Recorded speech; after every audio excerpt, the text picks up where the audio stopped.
Rangers have stormed out of the gates of the new season with an offense already at full throttle. 2 games, 21 runs, 15 extra base hits, 7 home runs, all against a vaunted Boston pitching staff. This afternoon, your reigning American League champs look for the sweep of the Red Sox behind Matt Harrison, hoping to make an impression as strong as the bat behind him.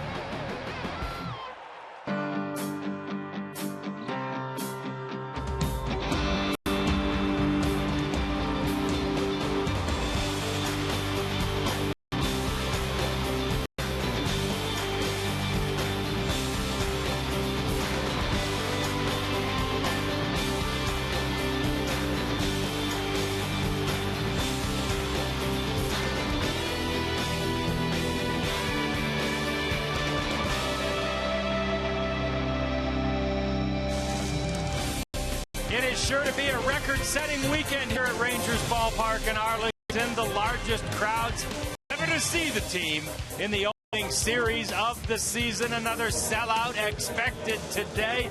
And it's a beautiful, albeit windy, day for baseball here at Rangers Ballpark in Arlington. Hi there, John Radigan with Tom Grieve as we get ready for the finale of this 3-game series with the Boston Red Sox to start the season. And it couldn't have gone much better to this point. We all know how well the Rangers did at the end of last year. They made it all the way to the World Series. And, Tom, they did that in spite of the fact that they only hit 162 home runs. That was 5th in the league, but their lowest total since 1992. Yeah, it was unusual that they had that kind of season without using the long ball.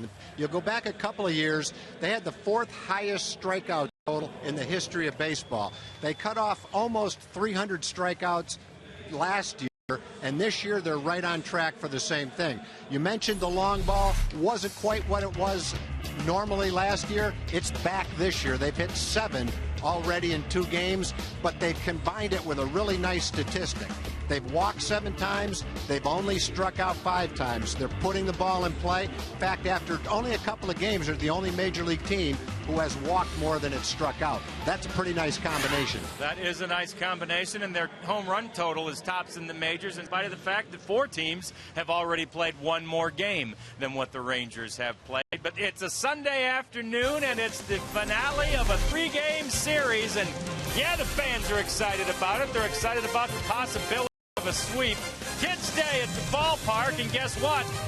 It's time to play ball, y'all. Starting lineups and opening pitch are coming your way next.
is brought to you by Ford. The biggest, the best, the one you don't want to miss. It is Truck Month, only at your Texas Ford dealer. By the Progressive Auto Insurance Group. For a money-saving car insurance quote, call 1-800-PROGRESSIVE today. By Jack in the Box. Get the All-American Jack Combo for only $4.99 plus tax. And by Southwest Airlines. New Rapid Rewards, unlimited reward seats, and no blackout dates. It is getaway day at Rangers Ballpark in Arlington, and as is the Sunday custom, day baseball, and there's a child waiting at every position for the player to greet and then sign a quick autograph. So there's Mitch Moreland with the first baseman today.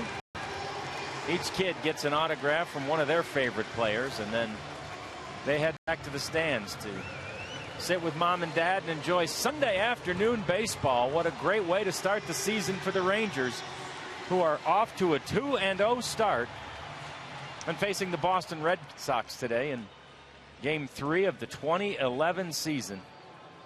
It's all part of the Chevy program, grassroots baseball effort that Chevy has been a part of here at Rangers Ballpark in Arlington. And what a thrill for these young kids. Yeah, I can imagine what that would have felt like at the same age. If I had a chance to go out on a major league field and meet a major league player, that is a big deal for a little boy or girl. Southwest Airlines brings us the Red Sox lineup today, and there are some slight differences in Terry Francona's batting order. Ellsbury, Pedroia, and Gonzalez. You got Youkilis, David Ortiz. Jed Lowry's at shortstop today, and Carl Crawford moves all the way down from 3 to 7 in the batting order.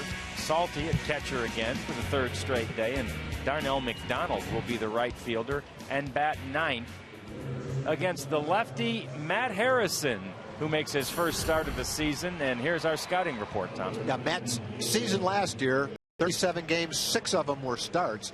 Winning record, only 78 innings last year. He does have a good ground ball percentage, and that plays well in this ballpark. Keep the ball on the ground and let this infield do its job. He pitched well. He earned the right to be a starter in spring training. Nothing was guaranteed going into spring training, but in 6 spring training starts, he pitched well. He had an ERA under 4. That's not easy to do in Arizona, and he had 23 innings in the A game. So he's ready to go this season. He was disappointed and motivated not to be on last season's postseason roster, and I think he really worked not only on the physical part of the game, but also on the mental part of the game in the offseason, and he feels like he's better prepared right now to succeed at the big league level. We sensed a difference in him from the first time we talked to him in the spring after a really good start that he had against the Chicago White Sox, and he was pretty much facing the White Sox team that's now playing every day at the start of the season. He had a really good outing and showed great confidence after it. You could just hear the difference. He's been told so many times he's got good stuff, you're never sure he believed it before.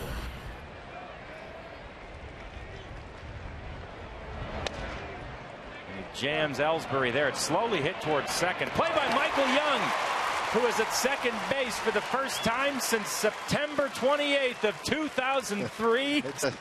It's amazing. The first ball put in play is a tough play for Michael, and he made it look easy. He did. The rest of the defense shapes up like this. Murphy, Josh, and Nelly out there in the outfield. Beltre, Blanco, Michael at second, and Mitch at first base. And Mike Napoli will be behind the plate, giving Yorvi Torrealba a day off. Nice play by Michael. Bare hands it. Fast runner. You want to keep him off the base to start any inning. And Michael comes right in and makes a play like he's been playing there the last 5 years. Talk to him about it, and Michael is relaxed about playing second base, but he's also very analytical about it. And he played there 5 times during the spring, but he says everything's different over on that side of the field. The angles are different, the speed is different, and it's definitely something he knows he has to adjust to. He doesn't want to minimize how difficult it can be to play second base, but since that's the position he played coming up, he says he does feel most comfortable there, even though he hasn't been over there in over 7 years. Oh, good changeup right there to Pedroia. He swung and missed at a good fastball, and then Matt got him on a changeup for strike 2. And that is strike three. Pedroia goes down swinging. That's about as good a combination of pitches as you can throw, Pedroia. Pedroia is not a big guy, but he holds the bat right down to the bottom, swings as hard as he can. And Matt made him look bad in that at bat. Fastball, a changeup, and then a cutter right in on his fist. And you won't see Pedroia, not that far removed from having been the most valuable player in the American League, look that bad in an at bat very often. Here's Adrian Gonzalez, the third place hitter, who is off to a great start in his Red Sox series debut. Hitting .556. 5 for 9 with a double and 3 RBI. Came over in a trade from the San Diego Padres. Of course, you remember he came up with the Rangers after being drafted by the Florida Marlins back in 2000. He was the first overall pick, but was traded here from the Marlins after an injury. That's a strike. Quality strike right there, right on the outside corner. Kept the ball down. We mentioned Matt has a good ground ball to fly ball ratio. He gets a lot of ground balls. And keeping the ball down is the name of the game for him. And he got Gonzalez swinging. Back-to-back strikeouts against two really good hitters. And Matt Harrison is off to a great start. The Rangers come.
To stay in the starting rotation. He wasn't able to do that last year. So in order to do that, he plans to take the mound with a greater sense of urgency, aggressiveness, and focus. Each game and make sure I go one pitch at a time and make sure I concentrate on that one pitch and not looking ahead to what I'm trying to set up the hitter or anything. Just make sure I make that pitch right then and there. And I think just being aggressive, going after the guys and make sure when I get ahead to finish them off. Obviously, Harrison off to a good start, implementing that already with that 1-2-3 first inning. That's our Geico quote of the game. John and Tex, send it back up to you. All right, Emily, thank you very much. There's Matt Harrison after that 11-pitch first inning. 7 strikes, 4 balls. Ian Kinsler steps in now to lead off the game for the Rangers. Ian's a designated hitter today. We saw Michael Young at first base.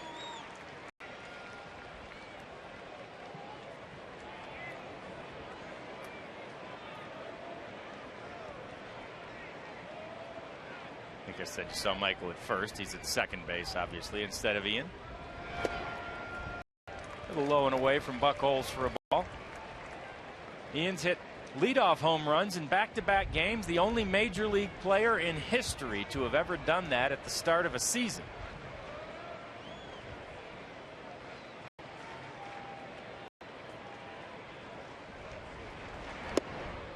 talked to Ian about that this morning. I said, you hit another one, and you are going to put so much distance between you and the competition to ever do that again.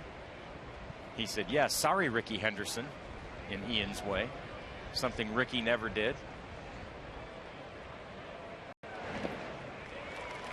Ian went on to say if he hits a home run to lead off this game, he's going to go all Ricky Henderson when he crosses the bait. When he crosses home plate, he's going to start acting like Ricky. So I'm really hoping he hits one. See his Buchholz is doing whatever he can to keep him from doing it. After strike one, he's thrown 2 sliders and a changeup. Now he's down in the count 3-1, and you get an idea of the other part of Ian's game. You've seen him now hit the home runs to start the game. Now he's walked to get a first inning rally started with speed and getting that leadoff hitter base. There's the rest of Ron Washington's lineup behind him, including Michael at second and Josh in the familiar 3-hole. Adrian will be the cleanup hitter most of the time. David Murphy gets the start out there in left field.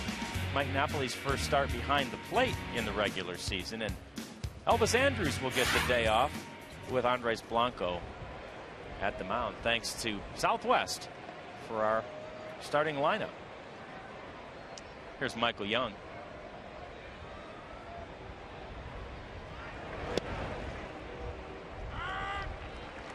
And here's the scouting report on Clay Buchholz, up-and-comer in the Red Sox rotation. Yeah, he's one of the best young pitchers in the league. Last year, a terrific season, 17-7, and ERA that was second in the American League. Only 142 hits in 173 innings. He's got a good fastball, throws a curveball, a slider, and a changeup. And you know the kind of stuff he has when you see opponents hit 226 against him. He threw a no-hitter last year. He just had a really outstanding year. And we talked about this earlier. You've got Josh Beckett and John Lackey in the rotation, but the younger pitchers, John Lester and now Clay Buchholz, have actually become the aces of this staff. 26 years old. 42nd pick in the draft back in 2005. He's a Texan, went to Angelina Junior College. Yeah, still calls Lumberton, Texas home. Born in Nederland.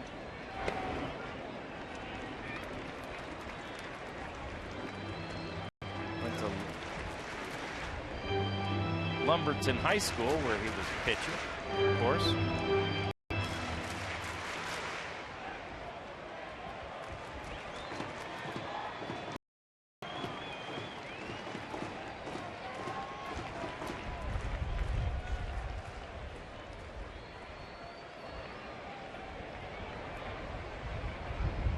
Checks Ian again.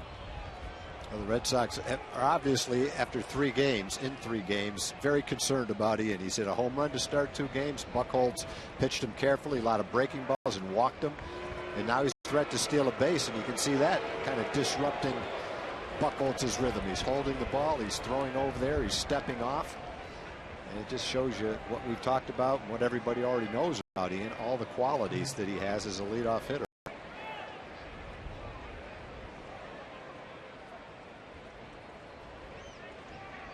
And the 1-1. Hit to short, flip to second, over to first, double play. Buchholz had the 9th best ground ball to fly ball ratio in the American League, almost 2-to-1 ground ball to fly ball. He throws a hard, heavy sinker, and he'll tend to get a lot of ground balls. That looked like a fast slider, maybe. Michael ended up hitting it right straight to the shortstop for an easy double play. Bring up Josh Hamilton. Three-time All-Star center fielder and reigning American League MVP takes a strike from Buchholz. We are just underway on a beautiful Sunday afternoon for baseball at Rangers Ballpark in Arlington. John Radigan and Tom Grieve with you. Emily Jones is alongside. Jim Knox is with us too. Check in with Knoxy a little later on in the program.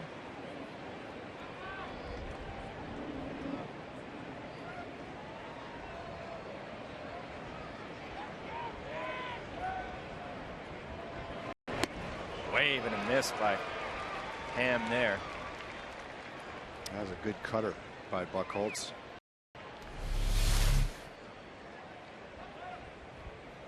.90 miles an hour.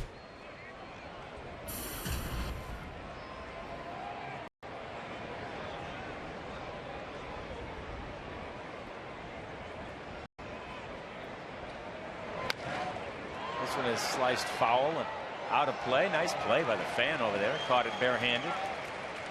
There he is. Buckles is ahead of Ham. 1-2.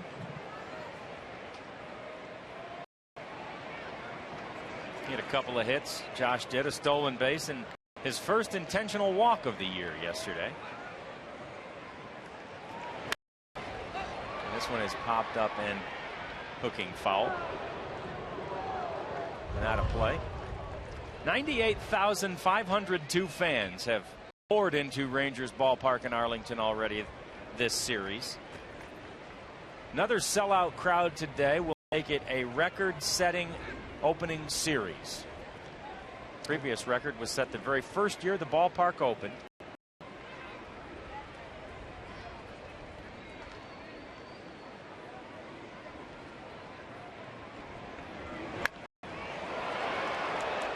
Josh is going to try to give each one of them a souvenir today. The previous record was 125,938 fans set in 1994. That record will be shattered today because all the Rangers needed to do was basically put 28,000 butts in the seats to break that record. There's 28,000 in here 2 hours ago. Sure. Strike three called. The dramatic punch out by Brian Run. And Josh doesn't like it. But the side is retired.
All right, thanks, John. Great in the stands today. A lot of Ranger fans looking for the sweep. Way to go, big guy. Way to wave that broom with pride.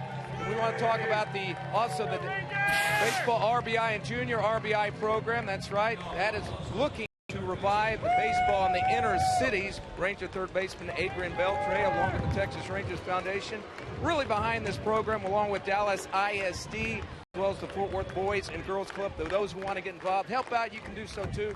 Just call the number on your screen or log on to TexasRangers.com. These fans, they're pumped up. They even got the mini broom going at it right now. Let's go for the sweep today. How about it? All right, John. Noxie, thank you very much. Good to have you along today. Start the second inning. Matt Harrison starts Kevin Youkilis off with a strike. Touched 90 miles an hour. And now he's ahead 0-2.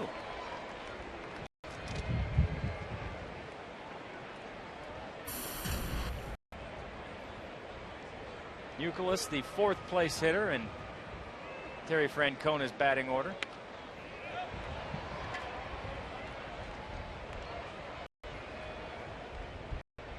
It is up from 5 yesterday. Youkilis did bat fourth on the opener against the lefty. Strike three called. Brian Runge has been busy A lot of strikes for Matt Harrison, jumping ahead of the hitters, and as he said in Emily's interview, finishing them off when he gets ahead. There's the cutter right on the inside corner. One thing we've seen from all three home plate umpires, Tim McClellan, Ted Barrett, now Brian Runge, is when we've shown their call on the pitch tracker, it's been right on. There's been a couple of low strikes called that the hitters haven't liked, and that's probably because a lot of times that's not called a strike, but by definition of the strike zone, it's a strike. Big Poppy hit into the shift, but it was hit hard. Michael Young way back on the outfield grass, and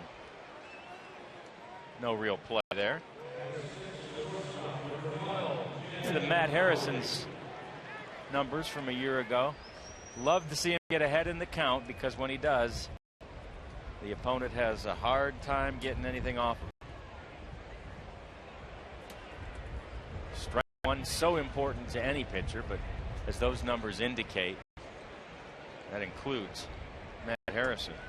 And when you play that far out in right field, which the shift for most teams normally does against Ortiz, you don't have the same opportunity to take your time, and Michael has to rush after this ball as quickly as he can. Even with Ortiz running from way out there, that's a long throw, and you don't have much time to make it. It is ruled a single, as it should be. So Ortiz continues his hot start to the season. Had a home run in each of the first two games. And this is Jed Lowry.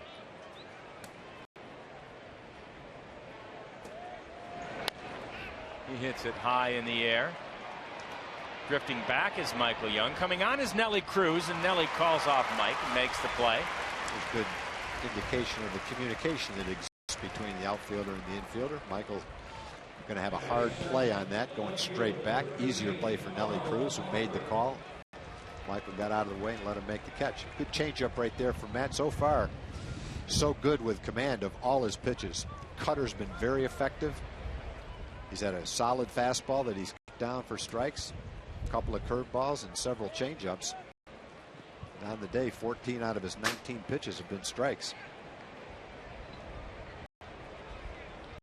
And you may have just heard the booth's door slam behind us. That's that 29-mile-an-hour wind. Curveball for a strike to Crawford, who's seen some tough pitches in his first two games as a Red Sox, and it continues today. 0 for 7 with 4 strikeouts. Probably not since his rookie year has he ever hit 7th in the lineup. Yeah, he's a 12-year pro, so he knows things are going to turn around, but I'm sure the Boston fans are a little frustrated with the way his Red Sox career has begun. He'll be a great player for them. The Rangers have been able to keep the fastball in on him, jam him with a fastball, and throw very tough breaking balls away, which is a pretty good combination to get any hitter out with.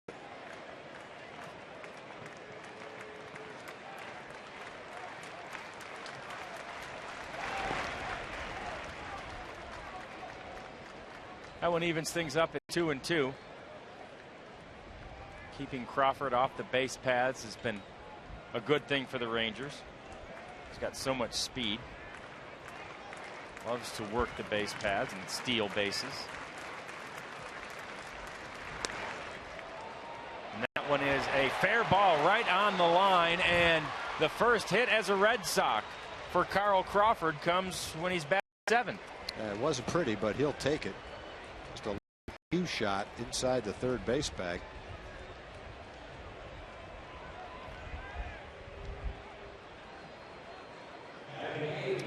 Murphy got to it quickly. A little ball that I think he hit right off the end of the bat. It's a good pitch down and away. Not hit that hard, but right inside the chalk line. See David how quickly he closes on it to keep Ortiz at second base. And it'll bring up Jared Saltalamacchia, the former Rangers catcher, who himself is 0 for this season. He had a really good spring, hitting over 400 for the Red Sox in the spring.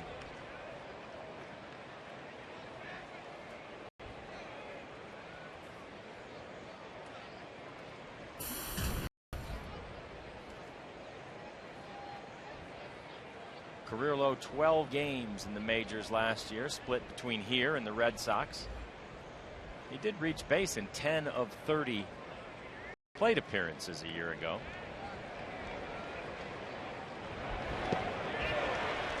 Nice job by Napoli to block that ball in the dirt. We saw Yorvit Torrealba do a great job yesterday blocking the ball in the dirt. Right off the bat, Mike does the same thing. A good start to this at bat for Harrison. Curveball and a changeup. Jumps ahead, no balls and 2 strikes. Both hits this inning. Ground ball to second and that little cue shot to third base. Not hard hit ground balls at all.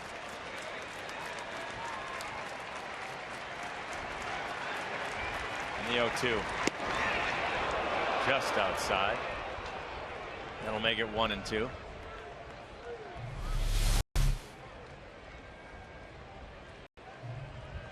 I think that what might have cost him there was he was trying to throw the ball up and in. It went down and away. Just didn't get the call.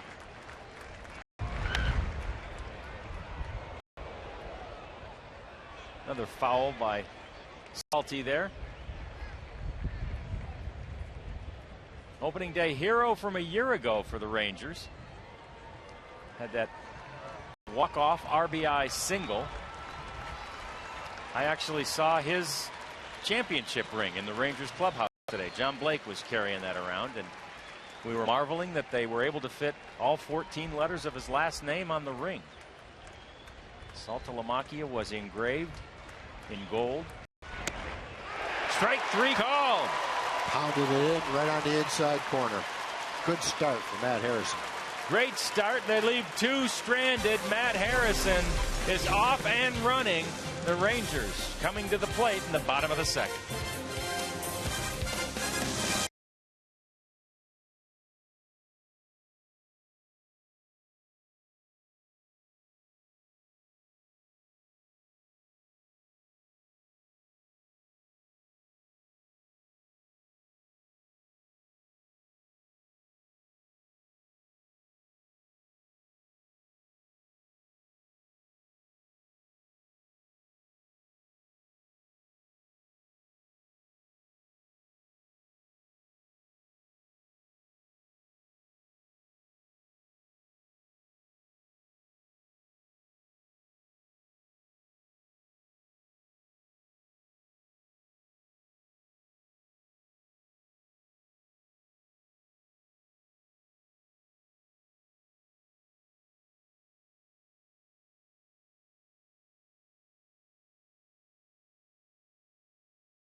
Isn't just for March.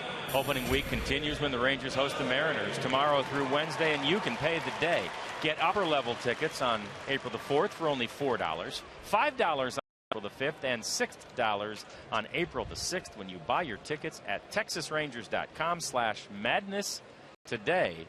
That is a pretty good deal, and especially if those days and nights will be anything like the 3 we've already experienced here at Rangers Ballpark in Arlington. Season off to a great start. Rangers are 2-0.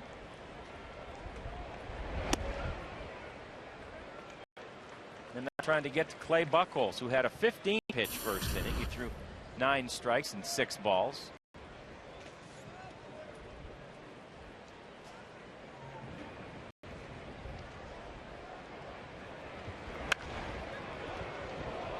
Beltre smashes that one foul.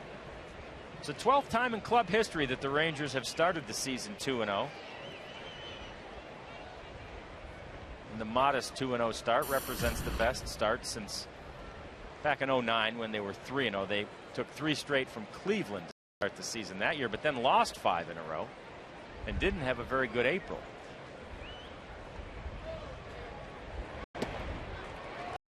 Swing and a miss from Beltre. One thing you'll notice if you watch carefully with Buchholz, when he throws his fastball, it really has good movement. It sinks and comes in toward a right-hand hitter.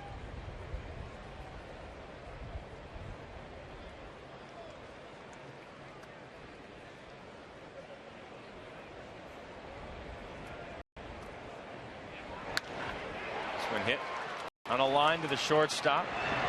Jed Lowry makes the play, and Adrian Beltre is retired. That looked more like a four-seam fastball that was a little bit straighter. Tried to put a little extra on it, maybe throw it by Adrian, but Adrian hit it right on the screws. Unfortunately, it was a line drive right straight, one hopper right straight to the shortstop. And here comes Nelly Cruz.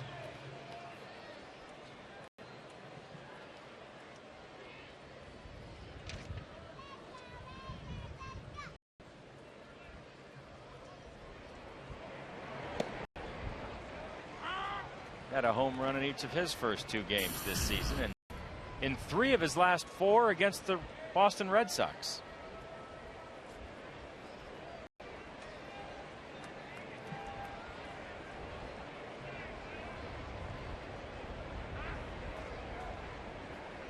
And he quickly calls time.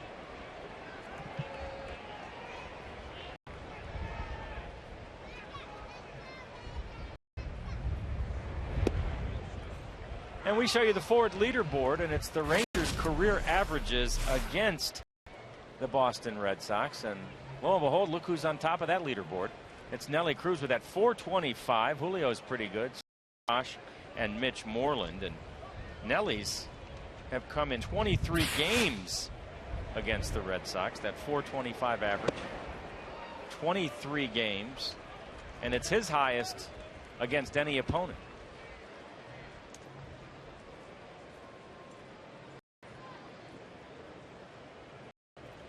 But he's behind Buchholz 1 and 2 here.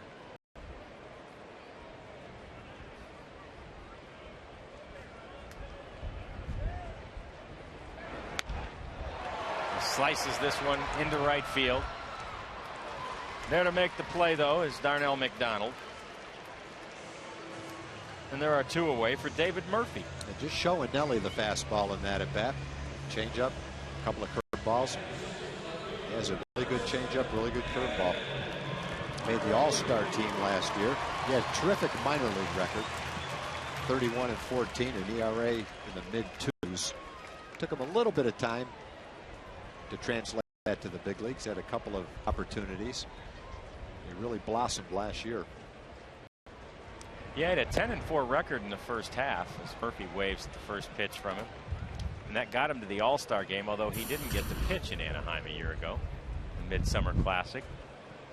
You can see that wind. That's like a virtual dust storm that's engulfing David Murphy like a down tornado. there. Yeah, we got a little Baseline. twister down the third baseline. Dave Anderson had to turn away from that dust kicking up. Shows how the wind swirls in this ballpark.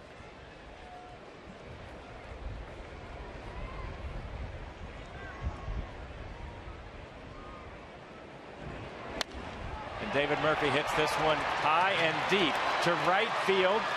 Is it enough? Yes, he did. David Murphy with a home run. And the Rangers lead it 1-0. David's been up a couple of times this year. He had a big 2-run pinch hit double. And now he takes advantage of what looks like a pretty good jet stream going out to right field. And launches it to right field. Against a guy that you don't hit many home runs. Last year, there was only 9 home runs hit against Buchholz. He had the 3rd or 4th best home run to inning ratio in the league. He makes a decent pitch right here. It doesn't even look like a strike. It's inside. And David got enough of it to take advantage of the elements and sneak it out of here to right field.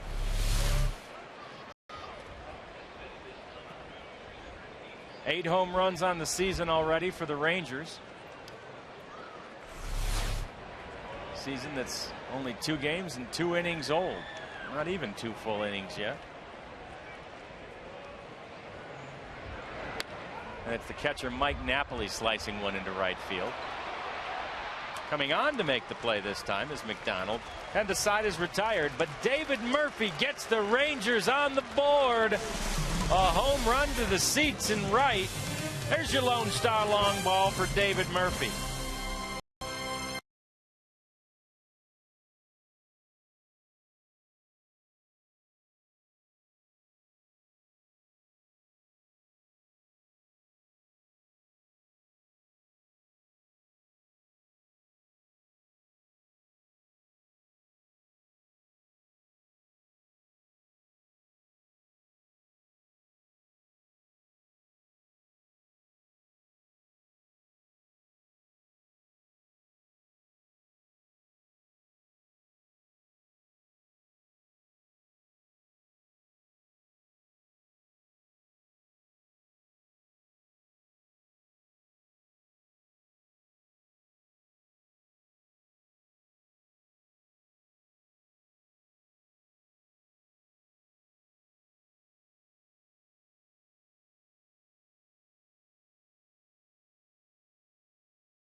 Brought to you by Geico, where 15 minutes could save you 15% on car insurance.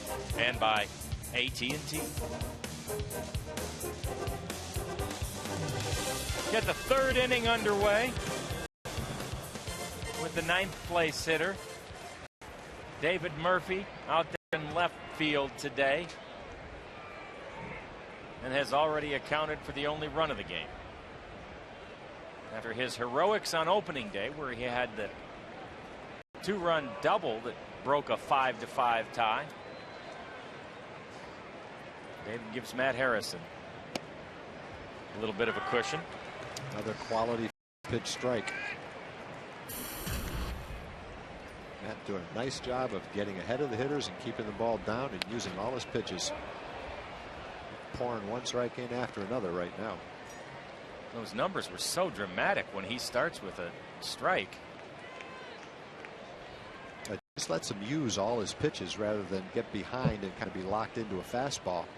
And he's got a good assortment of pitches. Cutter, changeup, there's a slider. Wow. 3 quick pitches to Darnell McDonald, and he is down on strikes. All right, it's not a fluke. The first 9 hitters have tough. In good locations too. That looked like a strike and then came way inside.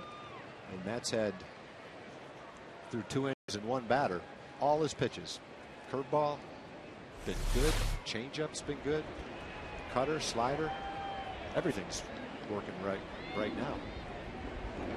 And there you see 6 of those first 9 hitters have seen strike 1. He starts Ellsbury off with the ball.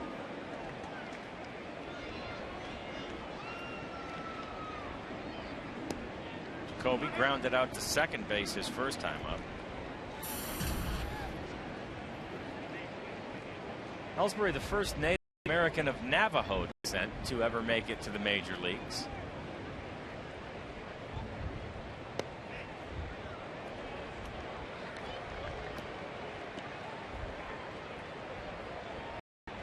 See if he can come back from a 3-0 count.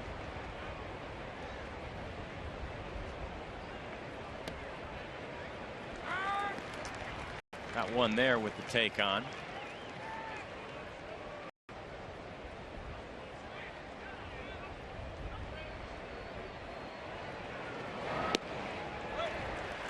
Marvin is in there for a strike, so he does come back from 3-0 to make it a full count.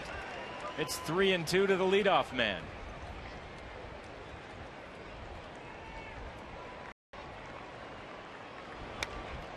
This one jammed him again. Grounded to Mitch, over to Matt for the play, and there are 2 away. They haven't had anything close to a hard hit ball yet through 10 batters. It's jammed Ellsbury twice to hit that little ground ball to second, and Michael made the nice play to start the game off with. That was an easy play for Mitch and Matt to make. And it brings up Dustin Pedroia, who doesn't look good in at-bats very often, but did last time.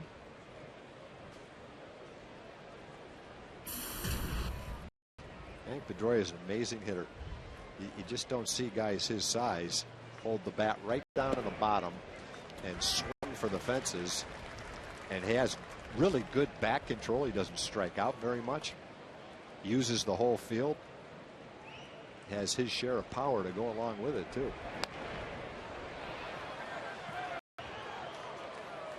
Hey, check out the #1 free sports app on iTunes. It's the all-new Fox Sports app with live scoring, video, and all the latest on your Rangers. It's free, and it's on iTunes right now. This one's grounded weakly to shortstop. It's quick play, tough play for Blanco, and he's safe. He got the ball over there, but the speedy Pedroia beat him. Right, it's the 3rd weakly hit ground ball for a base hit. Ron's going to argue, I thought he was out from up here, but he got quite a bad view from up here. Beautiful play by Blanco, who barehanded a ball that was still rolling fairly well. Gets something on his throw accurately. Ooh, yeah, I thought he was out. I thought he was out at first base. Yeah. Just didn't get the call. Marvin Hudson over there, the first base umpire. And the Rangers, the infield grass is beautiful. Nice plush grass. It'll slow the ball down just a little bit. Matt makes another good pitch, makes Pedroia reach for a ball, hit it right off the end of the bat. He got lucky, got an infield hit. 3 singles, 3 weakly hit ground balls. And the 3-man in the order, Adrian Gonzalez, now up. He too struck out in the first inning.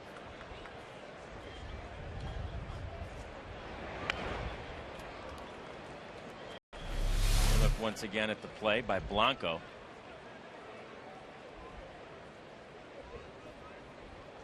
The ball is there in the foot. Well, it's close. Really close. We're looking at it 3 or 4 times in slow motion replay with a perfect view. That basically just a call that can go either way. If you're the Rangers, you think he's out. If you're Red Sox, you think he's safe. Then it's up to Marvin at first base to make the call. Great play by Andres Blanco, filling in for Elvis Andrus at shortstop, and Ron Washington proud of the fact that every player has now seen the field. 3 games into the year, Wash wanted everybody to get an opportunity. I heard Mark McLemore talking about it on the pregame show, and yeah, it isn't that anybody is in need of a rest at this point in the season. It's just that Wash wants everybody to get their opportunity. Sellout crowd into it now. You want everybody to feel part of the team by getting into the games early. The other side of it is they can all play. And that's another strike 3 called and another end to an inning. A good inning for Matt Harrison. The Rangers still lead at 1-0.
to the bottom of the third inning, and we check back in with Emily Jones. Well, John, you and Tom were talking about Ron Washington's desire to get everyone in the lineup during the series against the Red Sox. I asked him before the game if it had any bearing on that decision, the fact that they were already up 2-0 and had already taken this series. He said absolutely not. This was our intent from the beginning, was to get everyone in the lineup at some point during this series, and he's done that. But you've got to think that 2-0 series lead, it did make it a little easier of a decision for Wash. Yeah, kind of made it a no-brainer, Emily. Thank you very much. The one thing that a lot of people have said, and everyone that follows the Rangers have excellent depth on their bench. They've got guys that can play every day. Blanco has proven that he can be a solid middle infielder. Of course, David Murphy, and whether it's Napoli or Torrealba on the bench. The guys that don't play are only not playing because of the quality of the players that are ahead of them. On other teams, they would be playing. And so that gives Ron Washington a good solid bench. And when he does put one of those guys in, he doesn't have to worry about a drop off in performance.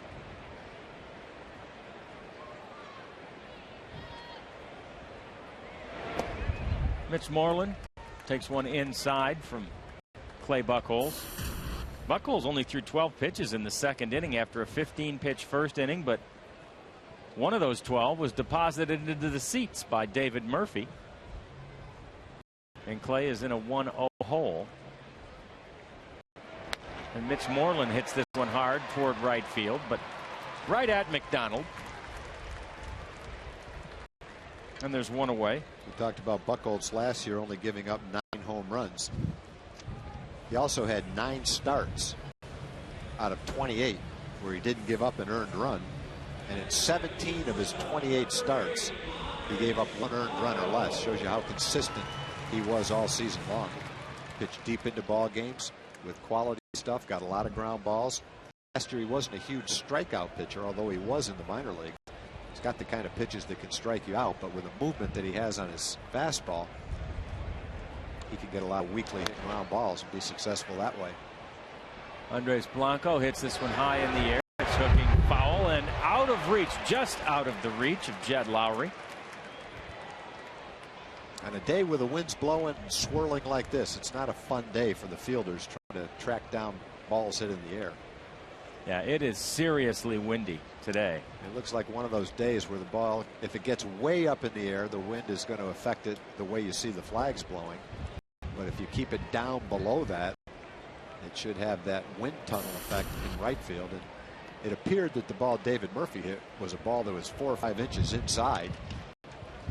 And he got it up in the air, and you could tell the way McDonald went after it, drifting and drifting and drifting, that he didn't think it was going to be hit that far, and it just carried a couple of rows back for his home run.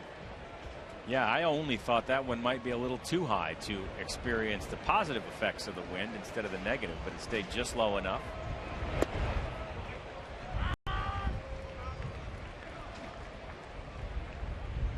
And now Blanco is behind 0-2.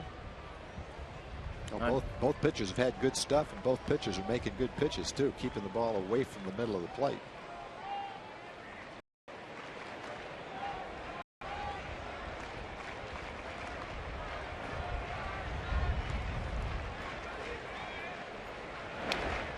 One's fouled straight back. Blanco is a great example of what you were talking about, where, you know, they're not just plugging any guy in. Andre showed his defensive ability in the last half inning. He showed all spring long how well he can hit the ball.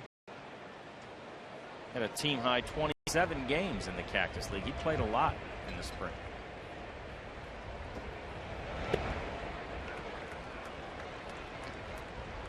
That one is outside, so it's 1-2. Hit .308 with 6 runs batted in. And this is his, that was in Arizona. This is his first action of the regular season. And Buchholz got him on strikes. Pretty hard breaking ball at 89 miles an hour, whether you want to call it a slider or you want to call it a cutter. It's a tough pitch to lay off of, and once you swing at it, it's impossible to hit. Here comes Ian Kinsler. Asked him seriously what he thought about being a part of Major League history, and that is not lost on Ian. He says anytime his name is mentioned in the same Major League history, it's really neat.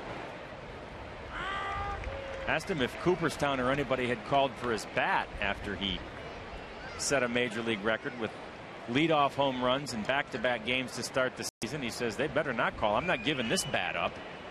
Nobody's getting this one.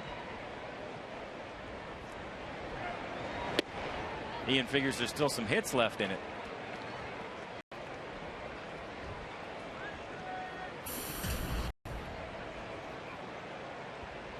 It's the first time he's ever been a designated hitter in a regular season game.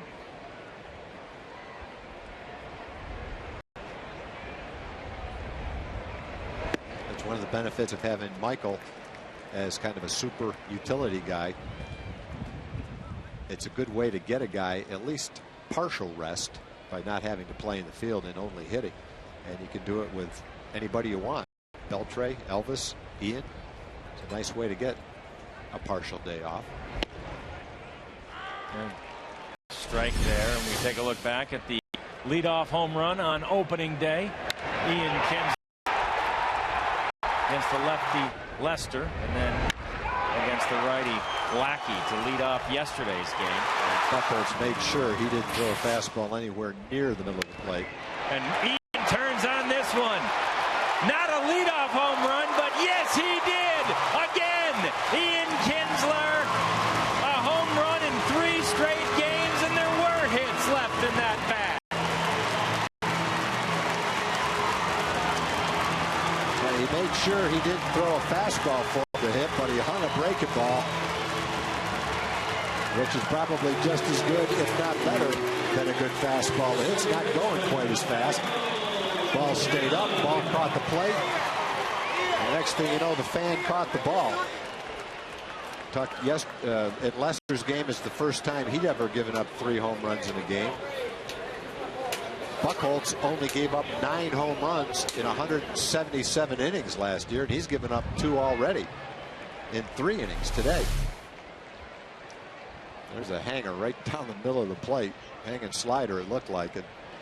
Buchholz didn't even turn around. He knew where that pitch was located and the contact and the swing that Ian had. That one wasn't coming back.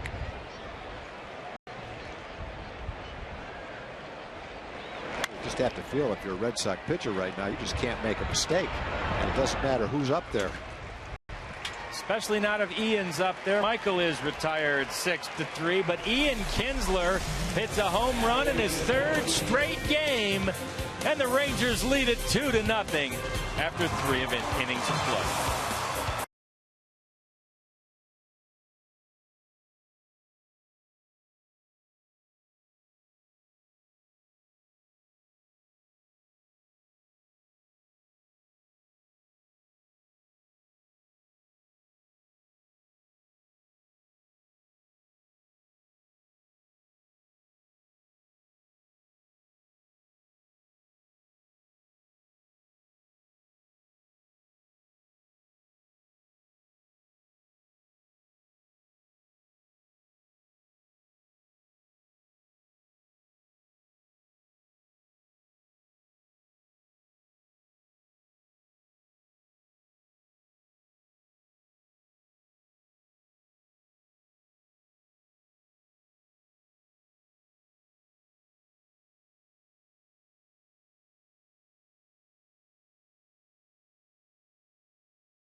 In his first game in the major leagues as a designated hitter. and bask in the glow of the home run that he just hit to make it 2-0 as we check in with Jim. All right, John, look who we have here. It's Todd Taylor of the Rangers here to talk about April Madness. Todd, what's this about? Well, we want to give people a reason to come out to the ballpark early in the season. So up until midnight tonight, people should go to texasrangers.com/madness. They can get tickets for $4 tomorrow, April 4th, tickets for $5 on April 5th, and tickets for $6 April 6th, all upstairs, upper level. Wow, $4 for tickets for tomorrow's game. That is outstanding. Call now. You have until midnight tonight. Fans are pumped about that, huh? April Madness, call now. Oh, there you go. Right. Perfect. All right, Todd, good seeing you. Thank you. John. Moxie's always got a fan at the ready. Thank you, Jim.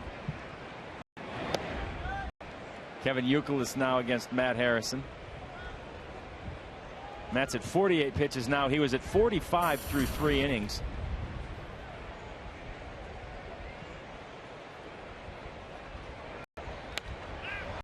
Youkilis skies this one foul and out of play. By comparison, C.J. Wilson had thrown 52 through 3 innings in his start on opening day, and Colby had thrown 55 through the 3rd inning in his start yesterday. So yeah, Matt has 6 of his 9 outs on strikeouts, so they're not like their first pitch ground ball outs either. Throwing a lot of strikes. 15 pitches an inning is a pretty good ratio. And all 3 hits have been weakly hit ground balls. This one's hit pretty hard towards center field, but there to make the play is the all-star center fielder 3 years in a row, Josh Hamilton.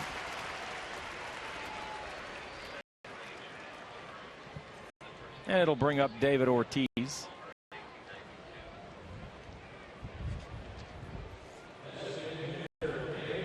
Big Papi has hit a home run in each of his first 2 games, like Ian Kinsler.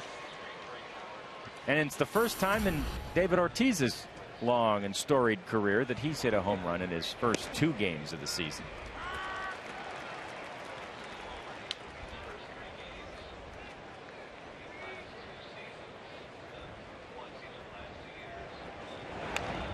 Big Papi holds the Red Sox regular season record for home runs with 54. Did that back in 2006.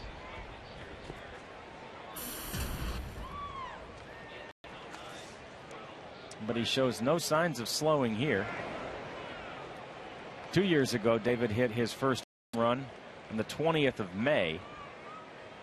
Last year it was the 23rd of April. This year he's already got 2. But this is grounded over there to Adrian Beltre, who's basically playing short in the shift. Up through 4 innings, there haven't been many balls put in play. 6 of the outs have been strikeouts. What has been put in play and the balls that have been base hits hasn't been a ball hit hard yet.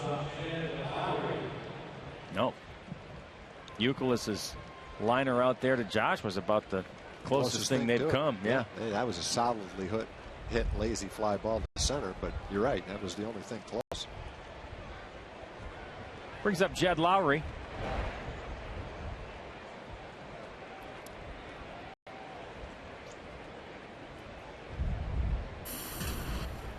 Jed flew out last time to Nelly Cruz.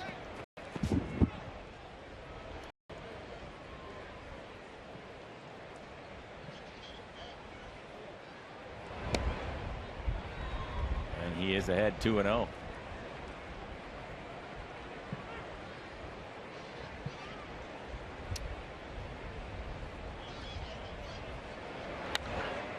Pops this one up, but drifting out of play. Matt is 1-0 against the Red Sox in his career.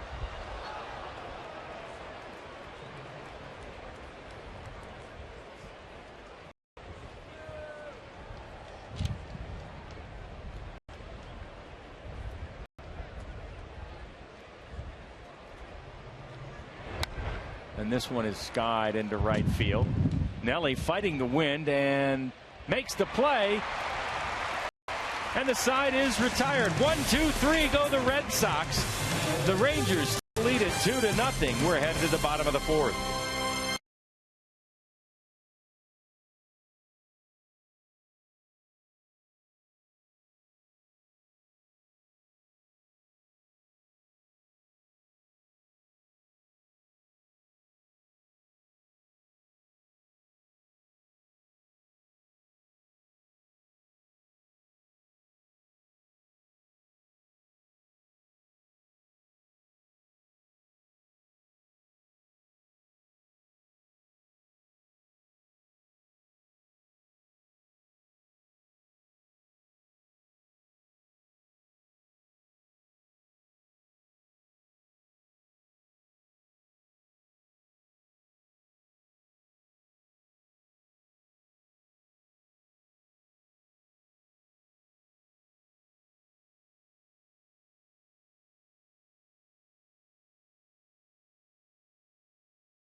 second inning home run by David Murphy to the seats in right field.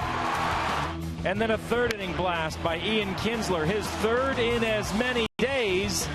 And the Rangers had a 2-0 lead from Matt Harrison, who has been just great so far. A 14-pitch fourth inning takes him to 59.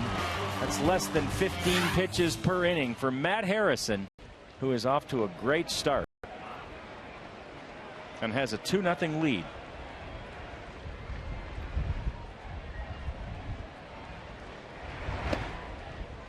And there's Buchholz to Hamilton, first pitch strike.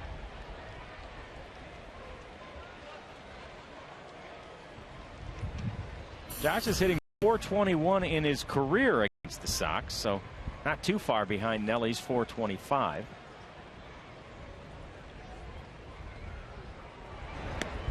And check that. That's in 2010. Last year he hit .421. That's not a career number, but last year he hit .421 against the Sox. And 3 homers and 9 runs batted in, as the Rangers began to dominate this group from Boston.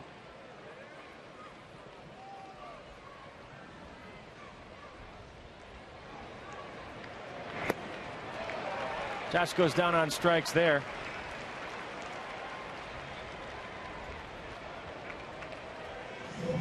Time now for our AT&T trivia question. And today we ask, who was the last player to hit a cycle against the Rangers? We'll have the answer for you coming up to our AT&T trivia question as Adrian Beltre steps in.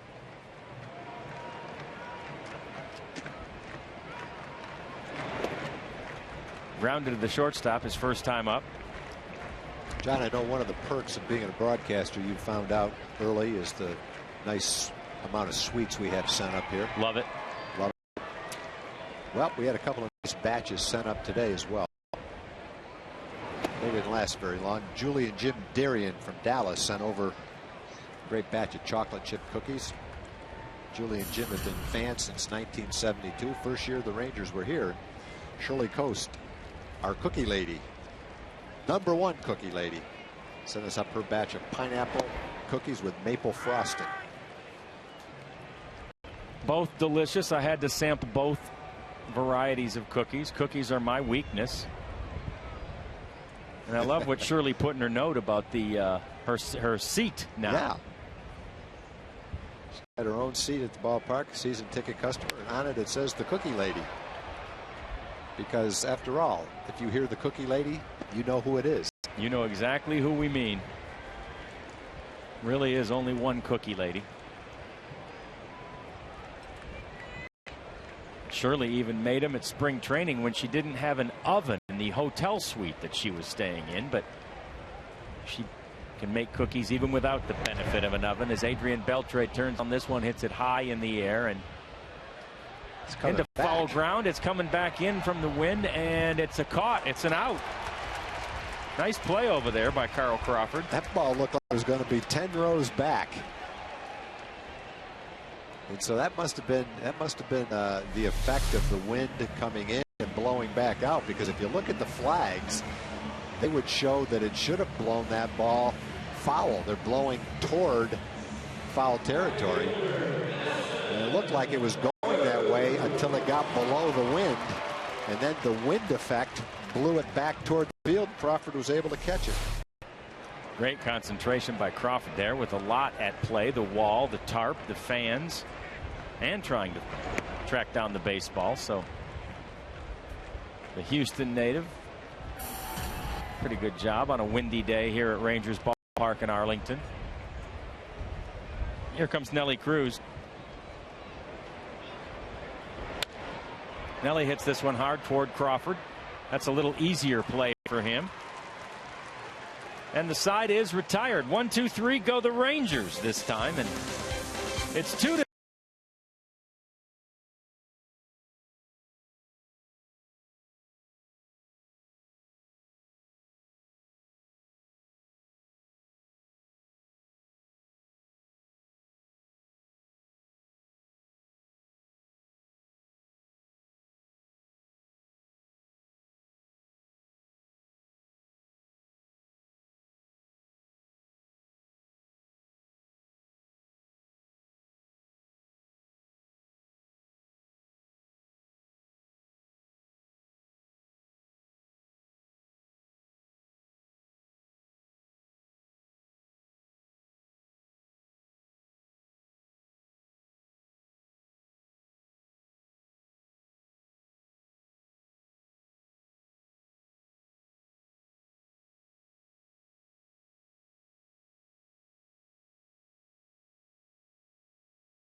of the game for Texas off Clay Buchholz as we answer that Ford trivia, or the AT&T trivia question.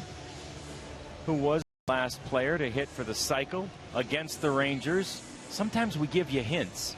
We showed you the question just as Adrian Beltre was stepping to the plate, and that is who it was. And it was against Matt Harrison back on the 1st of September in 2008 when Adrian was with the Seattle Mariners, who were coming to town next, and who are another former team of our pal in the booth, Mark McLemore. And you said you'll be here for each one of those games against the Mariners. I will be here. That's another one of my former teams. I've got a bunch of them, I think. You do indeed. If we decide to wear golf shirts on the day game, we will know this time. So I don't. I'm going to put them in my car. That's what I'm going to do. That's a good idea. I'll leave a couple in the car just in case. That's a good idea. I'll try to keep you posted on that. You look better than us, but we look more comfortable. So it's you are more comfortable. Yeah. I am probably hotter than you guys right now. Just sweating bullets, but I'll take it. I'll take this one for the team. We appreciate you, Mac. Do a great job with Rangers Live. Have for all those years.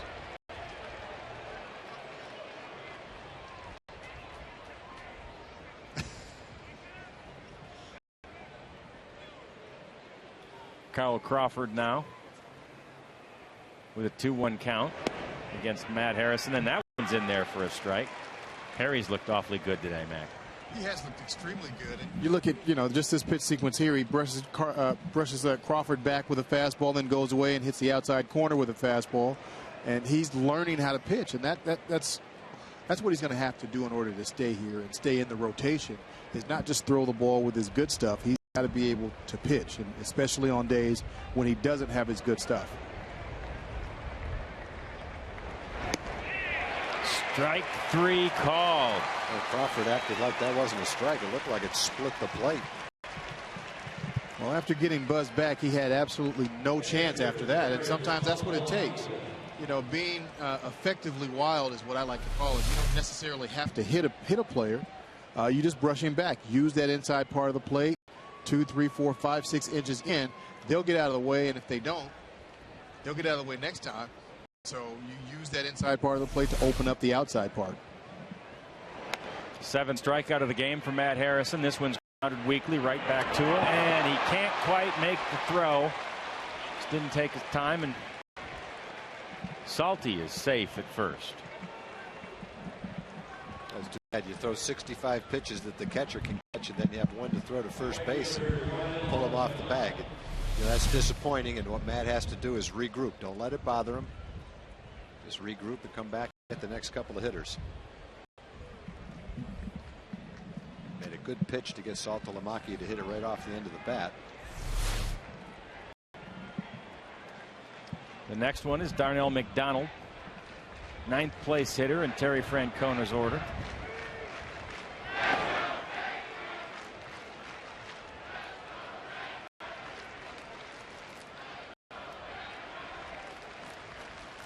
He struck out the first time. 7 have struck out already at the hands of Matt Harrison, and 4 of them have been called third strikes. McDonald went down swinging his last time up.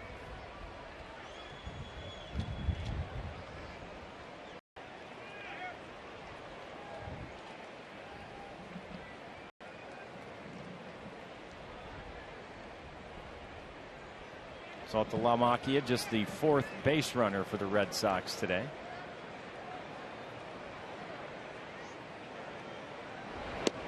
There's a big cut and a miss by McDonald. Pretty good opportunity to watch Matt learning how to pitch in this ball game, or doing a great job of pitching. He's not necessarily learning how to pitch, but he gets behind McDonald. He's 9th place, 2-0. He throws him a changeup in a fastball count. He's pitching with some confidence right there. Grounded to short, to second for 1, over to first, and it's 2 for the price of 1. The side is retired. Mark McLemore, hang with us. We got more to talk with you about. The Rangers still lead it 2-0. We're headed to the bottom of the 5th.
the lead to work with, and we invite you to join Major League Baseball and the Major League Baseball Players Association in helping Japan's children in need. Visit unicef.org or text Japan to 864-233 to donate $10. Standard text messaging rates apply, and the transactional fees apply too. For information, visit MLB.com/Japan Relief. A very worthy effort as that country tries to come back from that horrific natural disaster. And David Murphy stands in. Last time up, he put one in the seats early out there in right field. David's having a pretty good year. 2 for 2, home run and a double and 3 RBIs. It's not a bad start, is it? Not a bad start, not a bad finish, not a bad middle. This is the best everyday outfielder that doesn't play every day. Mm-hmm. And the amazing thing is his attitude about it all as we take a Coors Light cold hard blast. And David Murphy in the second inning. I don't know how he hit just that enough pitch. of that one. That was a nice pitch. That wasn't a bad pitch at all. You don't expect to give up a home run when you make that pitch. David went down and got it and deposited it in the first row of seats out there in right field. You look at players who are valuable based on their production and how much money they make. And you compare David Murphy's last 3 years to J.D. Drew. Now, the Red Sox had David Murphy and traded him. They signed J.D. Drew, who's a fine player, for $10, $12, $13 million a year. The last 3 years, David's driven in 196 runs. J.D. Drew's driven in 200 runs. And so when you look at getting a bang for your buck, have certainly got a lot of bang for their buck out of David Murphy.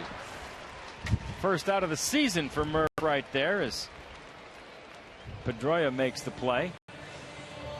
And it brings up Mike Napoli, and it is amazing too when you talk about Murphy, just the attitude he has about it. Like you say, Mac, he's the best everyday outfielder that doesn't get to play every day, and you never hear him whine or squawk about it one bit. I think David understands by now that he's going to get a lot of at-bats. He's going to play all 3 outfield positions, left, right, center, and he's going to be a big part of this ball club. So he understands that, and that goes a long way in his preparation each and every day that he comes to the ballpark. He's ready to play, no matter where, no matter what. Even if he doesn't have the start, he feels as though he's going to get in the game somehow, either defensively or as a pinch hitter. And anytime we talk to Wash about it, he assures us, and it's always been true, he'll get David Murphy his at-bats. Wash feels like it is incumbent upon him to do that. It's just so rare in a season for 8 position players to stay healthy for 162 games. There's always injuries. Sometimes they're serious, sometimes they're only a couple of weeks. But if you've got the kind of depth and quality players on the bench, you don't skip a beat. You just plug one of those guys in and carry on.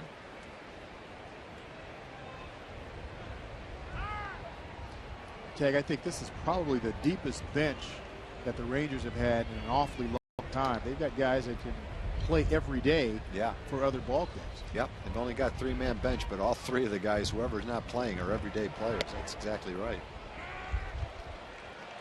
Wash did say too that when they go back to a 4-man bench and when things get straightened out with the pitching staff health-wise, that he may be in the market for a 3rd catcher again. We talked a little bit about that yesterday, but he wouldn't mind having that luxury.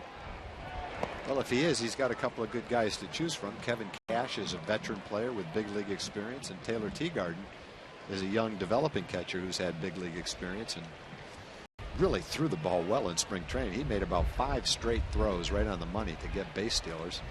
So you've got a couple of good guys to choose from.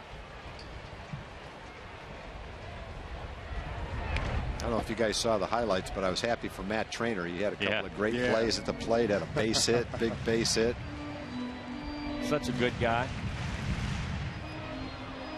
Did such a great job for the Rangers in the pinch last year.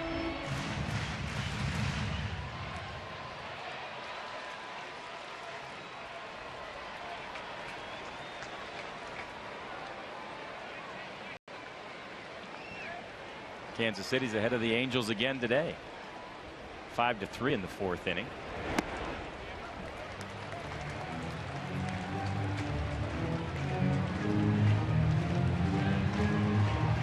And Detroit might finally beat the Yankees. It's only the 7th, but they've got a 9-6 lead.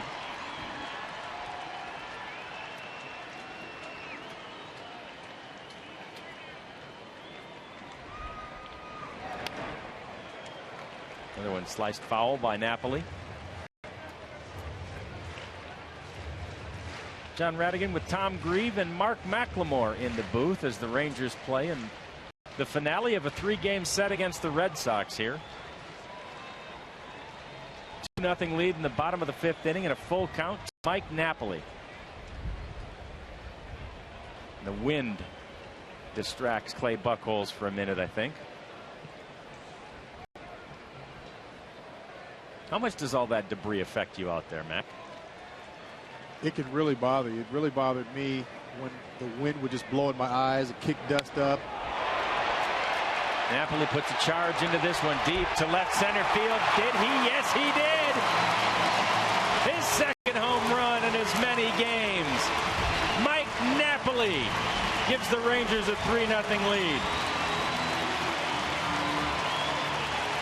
I don't think John Lester or John Lackey had their best stuff in the first 2 games, but Buchholz has good stuff today. He's throwing the ball fine. And he hasn't made many mistakes. It seems like every time he does, at least the last 2, Kinsler and Napoli have launched the ball out of the ballpark.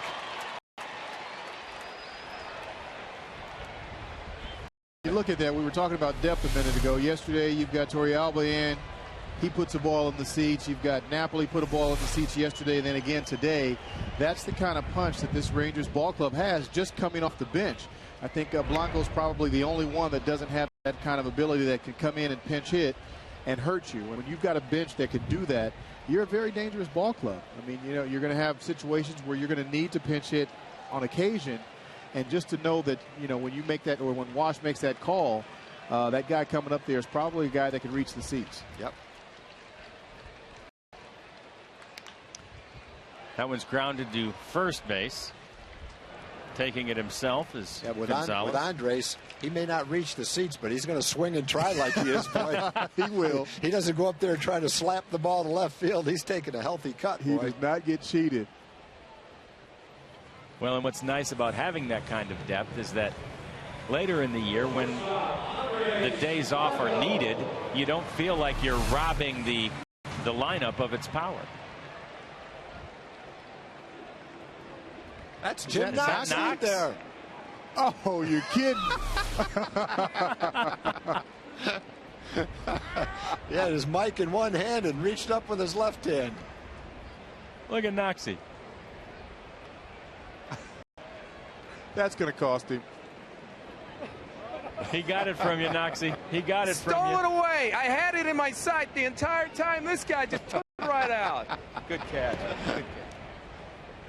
I wondered what Knoxy did when he wasn't reporting. He just sits out there and enjoys a little baseball. Waiting for home run balls. Yeah. That's a great place to sit out there. On a cooler day like today, that's just an awesome view of this thing. And, you know, and Jack, that was a great at bat by Napoli. I mean, he fouled off 2 or 3 good pitches just, you know, so he wouldn't be called out on strikes, and then got one he can handle. Good play by Lowry. And he gets Andres Blanco, and the side is retired. Don't forget about Rangers Live. That is the show on which Mark McLemore will bring you all the post-game analysis of this. Mac, thanks for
all on solo home runs. It's the only 3 hits of the game for Texas. Boston has managed only 3 as well, but don't sleep on these Rangers hitters. They may have only 3 hits today, but look at the numbers against this troika of pitchers from the Red Sox rotation. And the Rangers have just been hitting the ball all over the yard.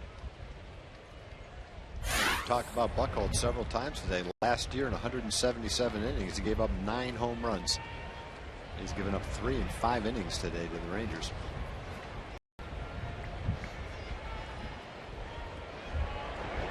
Matt Harrison had an 11-pitch 5th inning. That matched the 11 he threw in the first, and those two marked the lowest pitch count for any of the innings thus far. Was hit back, foul, and out of play.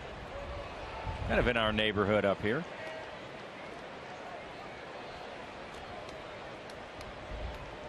Rangers leading at 3-0 with the top of the Red Sox order working now against Matt Harrison. And this one is grounded to Michael Young. Over to Mitch Moreland. Not a hard hit ball yet for the Red Sox. And every time Matt's been ahead of a lot of the hitters, when he's fallen behind, just like in that bat to Ellsbury, 2-0, he comes right back with quality pitches and gets Ellsbury to tap out to second base. He's throwing a superb game right now. Hasn't walked a batter. He struck out 7. And through 5 1/3 innings, Red Sox haven't hit the ball hard yet. We've commented the last 2 days of just how difficult this Red Sox order is to go through for a couple of good pitchers, and C.J. Wilson and Colby Lewis, and Matt has almost made them look easy, hasn't he? Well, when you're making those kind of pitches, and that's just an example, that's the kind of stuff Matt has, and when he locates it where he wants to and pitches aggressively with confidence through 5 1/3 innings, a long way to go yet, but through 5 1/3 innings, these are the kind of results you can get with that stuff. It's not smoke and mirrors, and it's not luck. It's quality pitches to a bunch of good hitters, and it just shows if you make quality pitches with really good stuff, you'll get anybody out.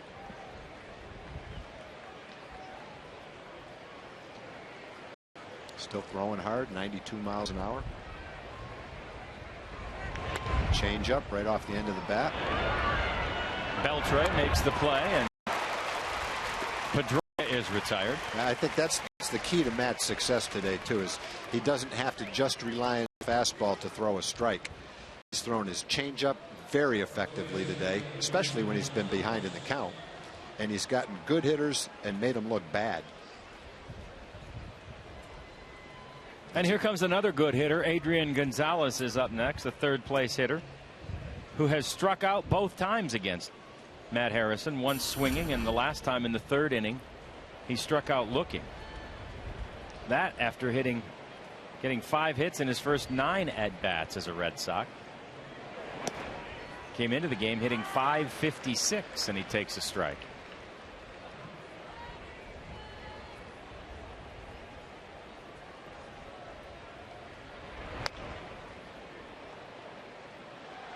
Oh, and we see a net. We haven't seen the nets in a while. That's the first net we've seen out here since the net man left. Yeah. Those new extensions to the stands have pretty much taken away the ability of people to use the net, but that guy shows it's still possible. Wow. What a 6 innings from Matt Harrison. Makes the throw to first this time, and the side is retired. 1, 2, 3, go the Red Sox. It's 3-0 Texas in the middle of the 6th inning.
Hey, it's time for our Sonic Slam inning.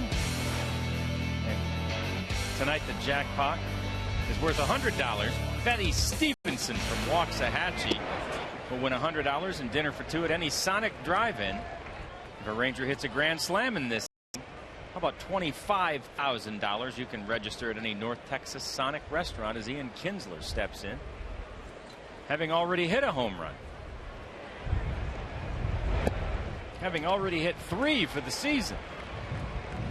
Now Buchholz is bearing down, trying to keep him from hitting a home run. He hasn't thrown him a good fastball to hit. Ian worked a leadoff walk in the first and then hit a hanging slider out of the ballpark in the third.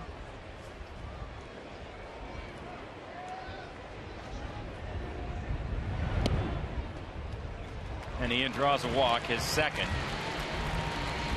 Same thing we said last time. You have to pitch him so carefully to make sure that he doesn't hit the ball out of the ballpark, that you put him on base, and then he becomes a nuisance over there. Good problem. Not much in the way of rallies in this ball game. The Rangers have only had 3 hits. They've all gone out of the ballpark. And the Red Sox have managed only 3 hits off Matt Harrison as well, all fairly weakly hit singles. Rangers had the walk to Kinsler. He was erased on a double play by Michael Young. Matt Harrison hasn't walked anybody. Nope. And here's Michael again.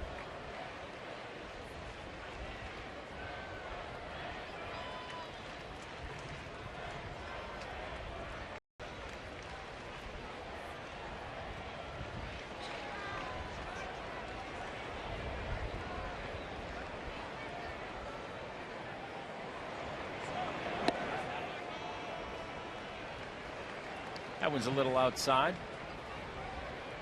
1 ball and no strikes to Michael.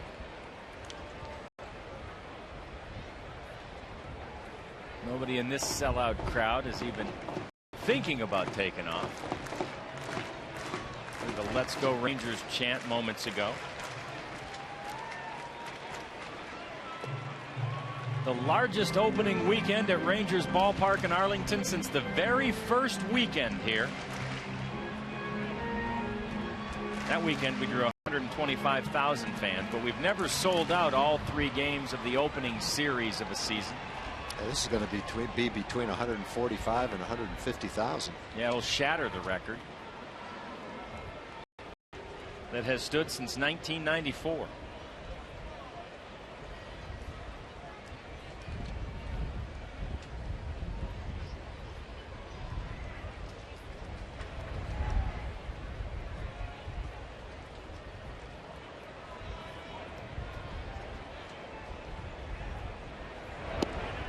Duo pitch is in there for a strike, and you can really see the effects of the wind as it just, especially on Buchholz, it's just blowing that uniform around. Yeah, look at Tim McClellan, the second base umpire. Look at his pants. Yeah. It is what we'd call a 2-club wind. Ian Kinsler is going, and they've got him picked off. And he's tagged out finally by Adrian Gonzalez. And we'll have to, it goes 1-4 to 3 for the putout.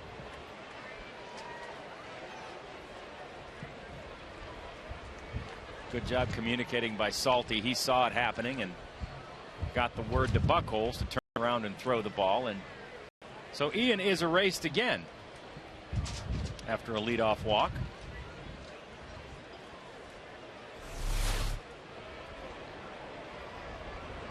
And now Buchholz concentrates on Michael Young. Michael slaps it out there into right field. It's down for a base hit.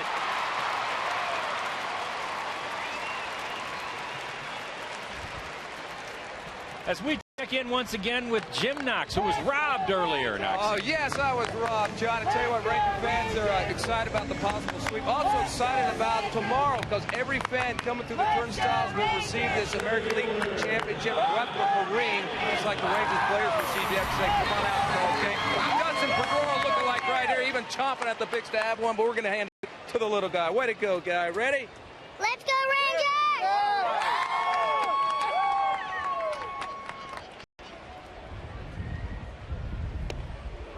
Swing and a miss by Josh. Thank you, Noxie. Those rings are really neat. What a great giveaway. And another reason, you could come here, pay $4 for one of those upper deck tickets where you pay the day and get a championship ring, a replica of a championship ring. It sounds to me like a no-brainer.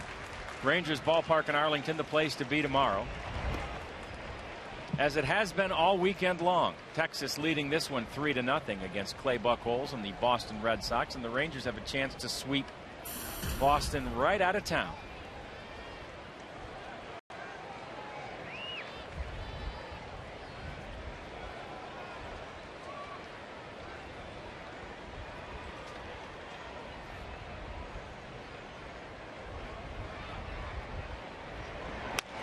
Josh smashes it to first.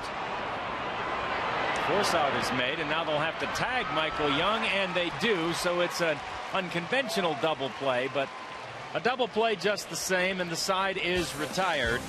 At the end of 6, the Rangers lead it 3-0.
The one you don't want to miss. It is Truck Month, only at your Texas Ford dealer. And by Southwest Airlines' new Rapid Rewards, unlimited reward seats, and no blackout dates. Matt Harrison back out on the mound, and for the third time this game, he had an 11-pitch inning. 11 pitches in the first, the fifth, and the sixth inning. So here comes Matt for the 7th inning, having tossed only 81 so far, Tom. Well, it's through 6 innings, and again, I stress, against this team, there's a long way to go. But through 6 innings, it's been a masterful performance. There really has not been a ball hit hard. Youkilis's soft line drive to center field is about the closest thing to it. All 3 hits have been weakly hit ground balls. And he's been in command with all his pitches ahead of the hitters, and when he hasn't been, he's come back and made excellent pitches. Changeup has been a terrific pitch for him today.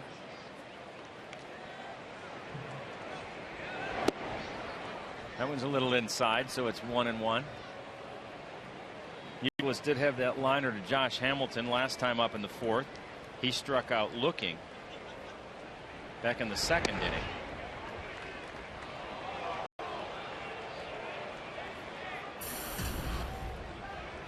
Matt Harrison has not walked a batter.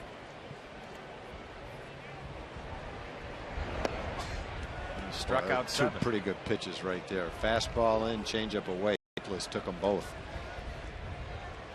Didn't get the call on them. They could have been slightly out of the strike zone, but that's the disciplined hitter that Youkilis is.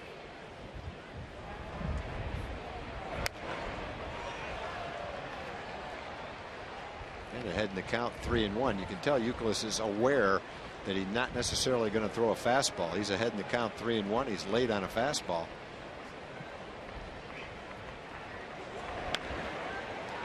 Another one chopped foul. Inflicts a little pain on himself, and he'll stand back in for the full count. After he shakes that one off.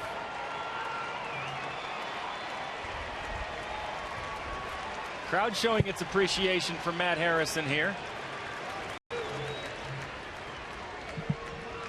And the full count pitch is in the dirt for a ball, and that's the first walk of the game issued by Matt Harrison.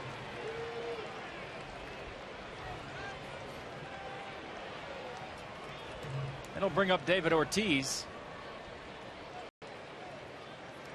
It's the first time the Red Sox have had the leadoff hitter on base. They haven't had many base runners, but he's had the leadoff hitter out every time up, every inning, 6 innings.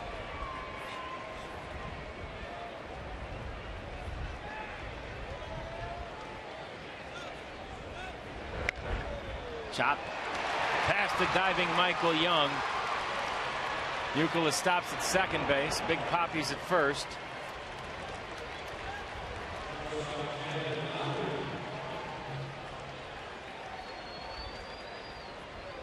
And the batter will be Jed Lowry. First threat, really, of any kind for Matt Harrison, although he did have first and second once before in this game. Yeah, that's one of the few pitches that Matt has thrown right down the middle of the plate. And the result was a ground ball. With a little luck, the ground ball is hit to somebody, and they turn an easy double play with Ortiz running.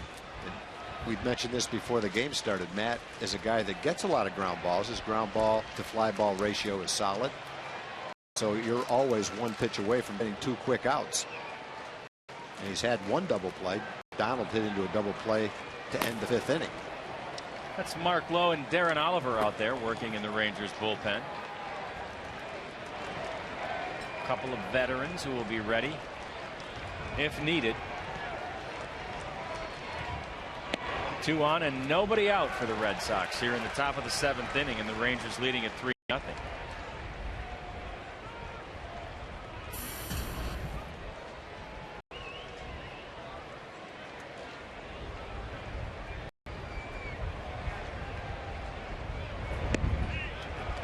In there for a strike to Lowry.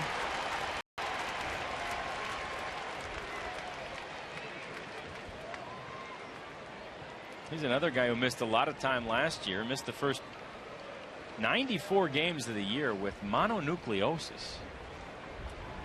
Not one you hear that sends players to the DL normally. Oh boy, just missed. Just missed a couple of times to Youkilis in that walk. He made that pitch right where he wanted, the 0-2 pitch. You can see the catch Napoli set up in. Ball, it's a ball. Yeah. But he made the pitch he wanted to make.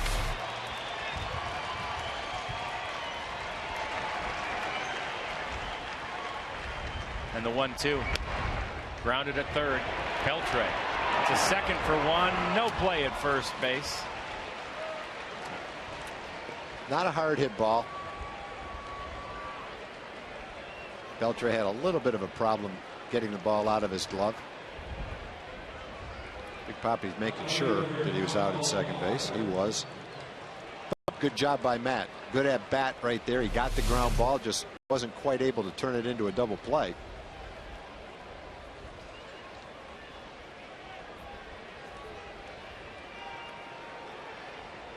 Adrian was actually headed toward the bag, it looked like, because the runner was headed toward third, and luckily was still able to field it. It didn't get to the ball didn't get to the spot that he had just vacated. But there are runners at first and third, and Carl Crawford up. And he hits this one into center field. It's down for a base hit. In to score is Kevin Youkilis. And the Rangers' lead has been trimmed to 3-1.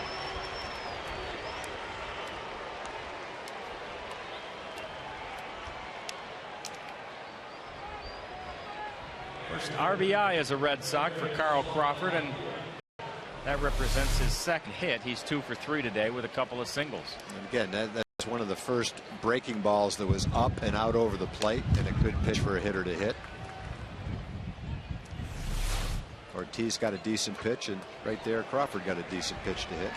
There just have not been many pitches to hit for the Red Sox today. That's pitched excellent baseball so far. Here's Salty. He slices one to right field. Nelly Cruz has a beat on it. Gets it in quickly, and the runners stay put. A big out for Matt right there. A couple of men on, a little bit of a rally going, only one out. Gets that second out. I got to put an end to this inning right here. Get McDonald, keep it a 3-1 ball game. That's at 95 pitches. Great way to end this game by getting a nice big out right here. That would be an awfully nice debut for Matt Harrison, who has started the previous 2 seasons in the Rangers rotation as the 5th starter. He's the 3rd man in Ron Washington and Mike Maddox's rotation this year. I would guess that this will be Matt's last hitter.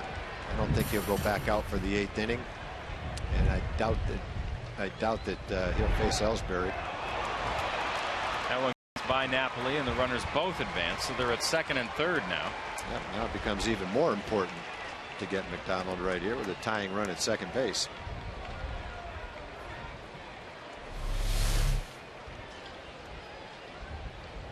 Now Mike was in position to block that ball. He went down on both knees, had his glove down. It just spun and kicked off the side of his chest protector. Not much you can do about that one.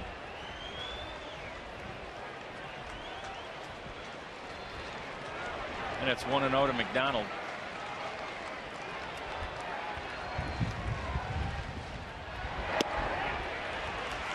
There's a strike.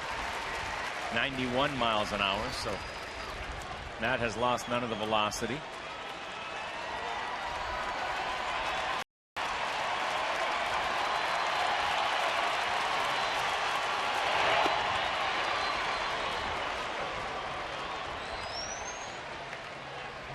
Two balls and a strike as the crowd gets into it here, sensing the drama present in the late innings of this one.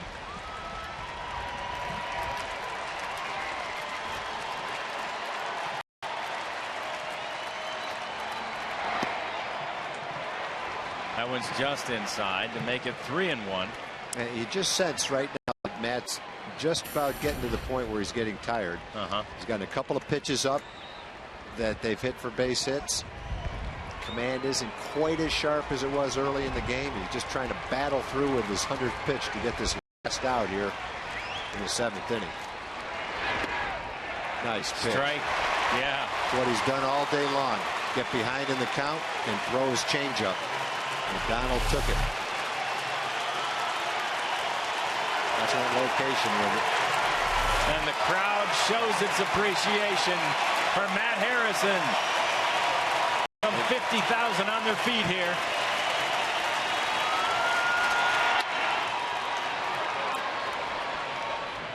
And that one is just out of play. He came back and made a quality pitch. 3-1. Got a changeup for strike 2. Good fastball. McDonald just got a piece of it and fouled it off. Fans know this big moment in the ball game right here.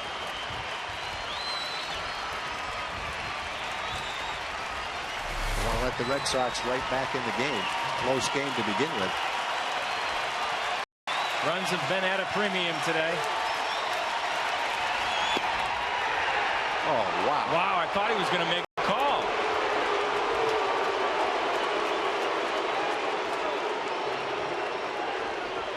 That sure looked like a strike from our vantage point. It actually looked like Brian Runge was going to raise that right arm, but yeah, we didn't get that one on the pitch tracker. Otherwise, we would show it. That's a strike. There's no doubt in my mind. That's been a strike all day long. It's a borderline pitch. It's down. But we've seen that pitch called pretty consistently during the game. Ron Washington wanted that pitch called. So the bases are loaded for the leadoff man, Jacoby Ellsbury. Yeah, I like the fact that Ron's sticking with him, too. I didn't think he would. I thought he'd go to the veteran Darren Oliver in this situation. But he's going to let Matt go after it. His ball game right here. Likes the way he's throwing the ball and wants him to learn from the experience. Big cut and a miss by Ellsbury.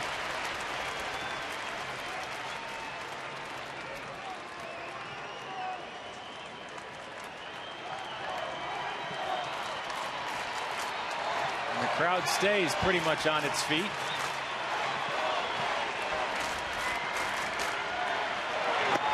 Another swing and a miss by Ellsbury, and it's 1 ball and 2 strikes. Now what you loved with that pitch right there. I don't know what the outcome of this at bat would be, but that pitch was 94 miles an hour. Matt hasn't thrown a ball 94 since the 2nd inning.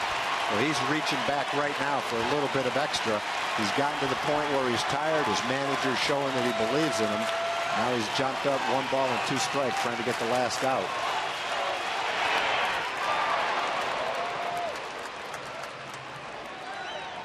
Ellsbury stays alive. Fouling that off. It's still 1-2. Kobe and CJ were right around 110 pitches in their starts. Matt's around 104, 105 right now. And the crowd is enthused. They're energized.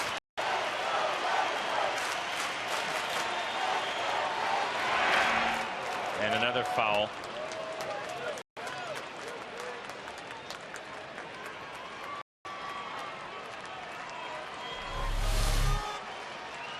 Good pitch, boy. That's a nice job by Ellsbury to spoil that pitch. Right on the outside corner.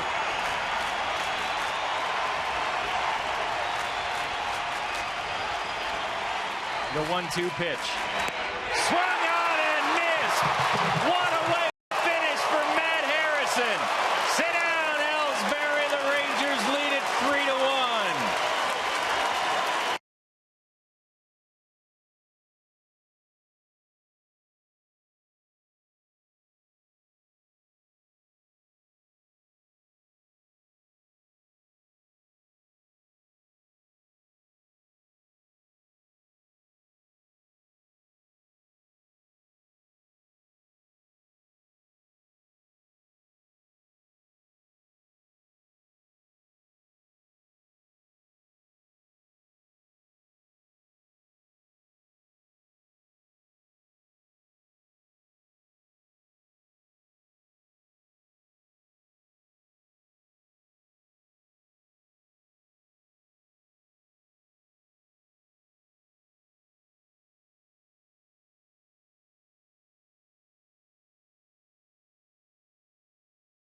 3-1 Rangers in the bottom of the 7th inning, and Matt Harrison finishes off the game in grand style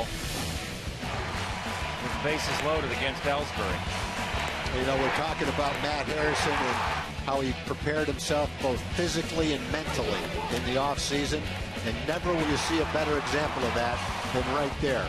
I love that Ron Washington stuck with him for that last out. I think in past years he probably wouldn't have stuck with him, but he likes the way he pitched today. He liked the focus he had. He liked the determination, the grit that he showed on the mound, and to pitch out of that jam to get Ellsbury, who's been swinging the bat well in this series, and strike him out with his 108th or 9th pitch of the game. That was just a great example of what everybody's been talking about Matt Harrison and how much improved he is so far. That was a great job of pitching today. And that great reaction from Ron Washington with Mike Maddox.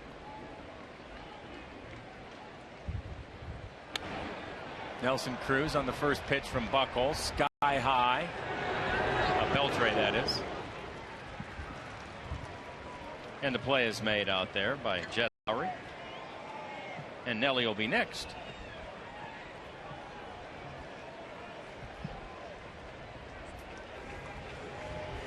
Love the reaction from Wash and Mike Maddox. And Wash was talking about how he was very pleased with Colby Lewis showing some of that grit and determination yesterday, when Wash called Colby somewhat erratic and said, I was really glad to see him lead the way as a pitcher who pitched well in spite of the fact that he didn't have his best stuff yesterday. Well, Matt overcame a couple of pitches that were close. Didn't get the call on the low fastball to McDonald. Didn't get a couple of calls to Euclid. Didn't mean they were strikes. They were borderline pitches. They could have gone either way. But he just kept bearing down, just kept firing. Got that big, huge out. The bases loaded to get Ellsbury. Preserve that 3-1 lead.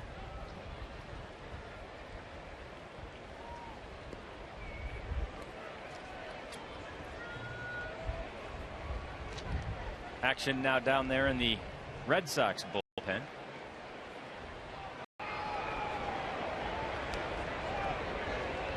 Buckles is at 86 pitches on the afternoon. And Nelly hits this one high and deep, and it's in the jet stream, and it's in the upper deck. Yes, he did deposit one there for the first time all season. And that's 11 home runs by the Rangers already this year. That was a rocket. And you don't need much to get it out in right center field today. But that ball was still going up when it went into the upper deck. That was a rocket. And again, Buckles, I'll say it again, he gave up 9 home runs all year. Last year he's given up 4 today. And there was no doubt about that one. Wow. What a bolt. They hit it that far and that hard the opposite way. Speaks to the strength of Nelly Cruz and perhaps the strength of the win today as Francona comes out to get his starter Buckles.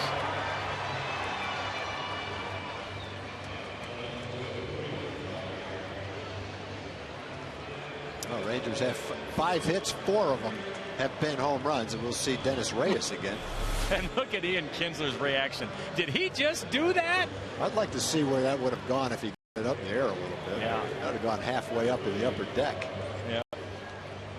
4 home runs on the day, 1 by Nelly Cruz, his 3rd in 3 games, and the Rangers lead it 4-1.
4-1 in favor of the Rangers. There's the latest home run hitter, Nelly Cruz. And here's another guy who found the seats in right field earlier in the game, David Murphy up.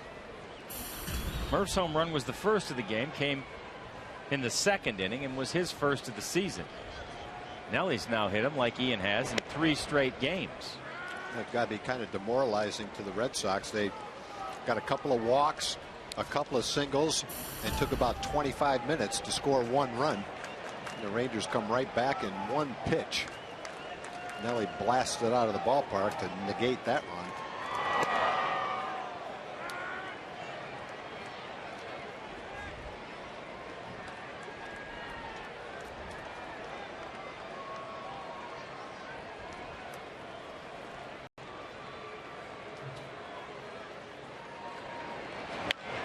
David Murphy hits this one into right field and greets Dennis Reyes with a leadoff single.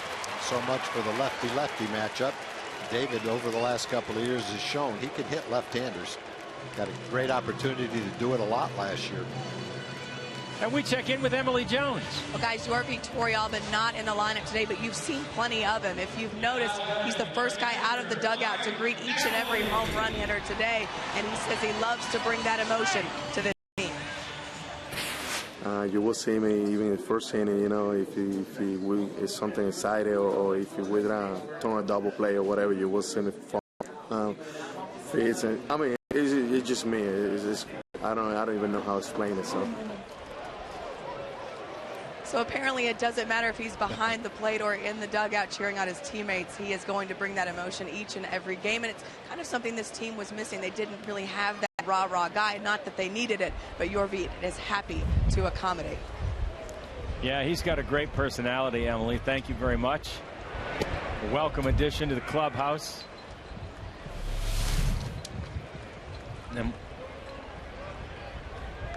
watch Torrealba right behind Elvis there with a big greeting for Nelly Cruz as he comes in. Chemistry has been so great. Now Murph is picked off. He goes out 1-3-4. And there are 2 away. The only negative part of the game today is the Rangers haven't been very successful trying to steal second base. David's going on the first move. Unfortunately, that first move was to first base, and Gonzalez is very accurate left-handed thrower. No problem for him. And that one's chopped toward shortstop. Diving play, but Jed Lowry just saves it from going into the outfield. An infield hit for Mike Napoli. Now, each time a runner's been picked off, the next batter has singled. Ian was picked off, Michael singled. And likewise right there. And Napoli gets his second start. Second game he's had a couple of hits, including a home run in each game. Yep. And now Nelly Cruz and Ian Kinsler have each hit home runs in 3 straight games. They were only the 5th tandem of teammates to hit home runs in 2 straight games, and they were the first since '03 when Ray Durham and Benito Santiago did it for the San Francisco Giants. They might have become the only ones to do it in the first 3 games. Now you're starting to narrow it down. Yeah, we needed to go to Elias Sports Bureau to get that stat. So Elias is working overtime now to find out if maybe they're the first ever to hit home runs in the first 3 games of a season. Well, in the open to our program today, we talked about the Rangers last year. They're 5th in the league in home runs. They hit 162 home runs. That's a solid number, just not quite up to par with what you expect from Ranger teams over the last 15 years or so. And this year, boy, the home runs are there right off the bat. They've hit 11 home runs in 3 games. Nelly and Ian, of course, hit 3 home runs each in that American League Divisional Series against Tampa Bay last year, and they were the first tandem of teammates to do that in a 5-game series since 1928 in the World Series when Lou Gehrig and Babe Ruth did it. So that's sort of like Major League history when you get Gehrig and Ruth mentioned in the same breath with you. It does look like the ball is flying out to right field. It wouldn't have mattered with Nelly Cruz. That's a home run in any park that's ever been built. but it just shows how well Matt Harrison has pitched today, with the conditions favoring the ball hit to right field and facing a really good lineup. Red Sox didn't hit a home run against him, only scored one time. Just kind of accentuates the performance that he had today.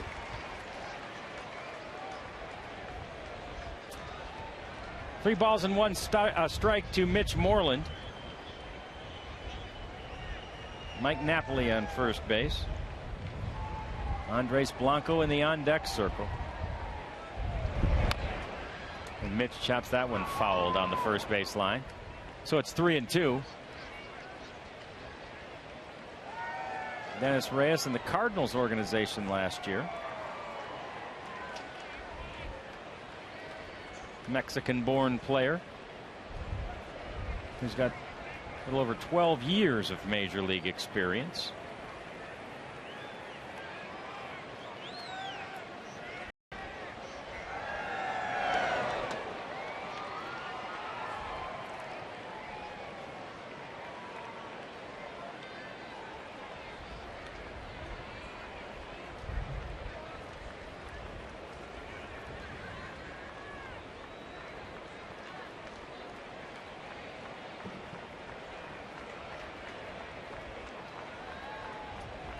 And now the full count pitch. Hit high and foul and out of play. Salty raced over to try and get it, but it was about 15 rows deep and behind the Rangers dugout, and this crowd, as you can see, is still here enjoying the first series of the season. Rangers ballpark in Arlington, dressed in its Sunday best today. What a great looking crowd here. Just like the first two ball games of this series, no one's leaving either. Nope. Nice to see them all here and enjoying every moment of this.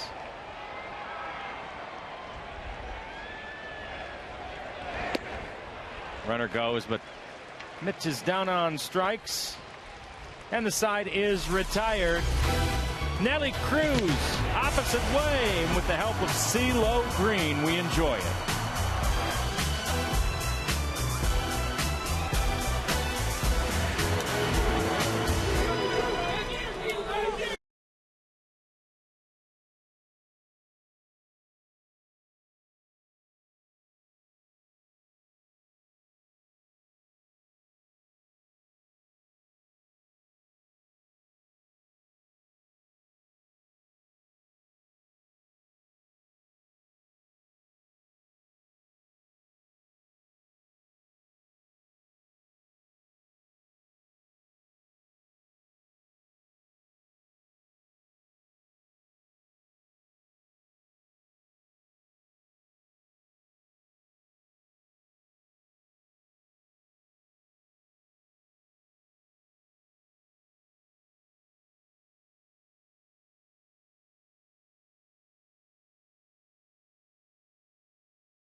The eighth inning, a lucky number today. Matt Harrison had 8 strikeouts. 4 of them were strikeouts looking, and our Coors Light freeze cam shows you the location of pitches on those 4 strikeouts looking. The last to Carl Crawford there. And Matt Harrison had a great day. He's replaced by Darren Oliver as the new Rangers pitcher here to start the 8th inning.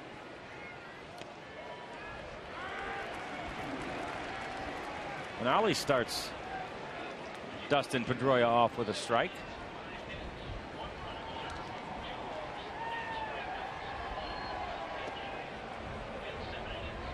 Little inside to Dustin there, and we show you the numbers for Darren Oliver. 64 games. I would think Darren this year probably throws somewhere around 49 or 53 games with the addition of Arthur Rhodes out there, provided they both stay healthy. Pedroia hits this one towards left. David Murphy moves to his left and makes the play. And there's one away. Darren Oliver was the winning pitcher on opening day. One of those ironic wins where he had a blown save and a victory.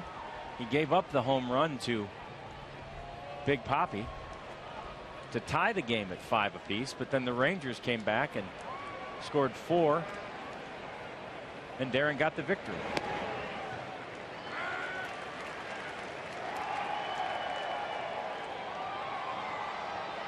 And now he faces Adrian Gonzalez.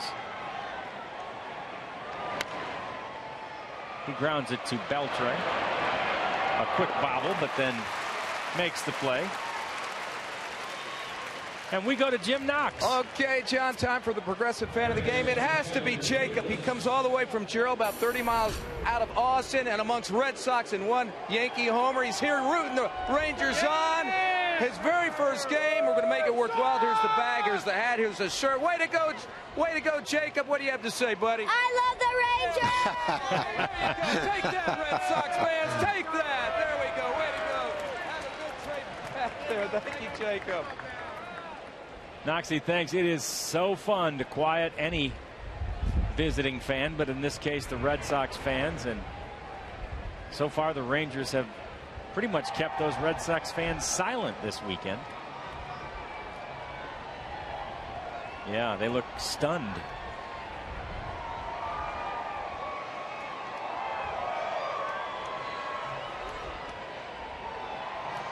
Great to see a lot more Rangers fans here than Red Sox fans again today.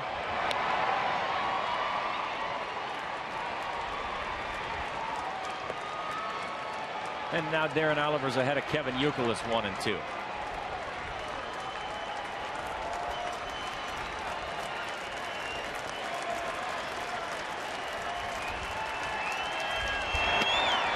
Strike 3 called. Brian Runge rings him up. 1-2-3, go the Red Sox. And the Rangers lead is still 4-1.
Chevy's commitment to youth league baseball programs. visit your local Chevy dealer.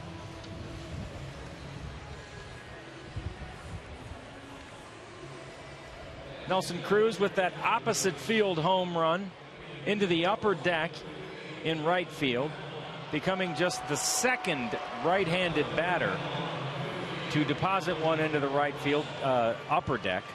Chad Curtis is the only other man to have done that. And we have officially set the record. We knew we would. 46,326 here today. That's a total of 144,828 for the series. A record for the first weekend of the season, as we show you the new pitcher, Jonathan Papelbon, just getting some work, I guess, Tom. Yeah, they have to get him some work. He hadn't pitched in the first 2 ball games. They had a day off before the season started. They have to keep your closer sharp. Managers don't like to have to do it under these circumstances, but Terry Francona really doesn't have any choice.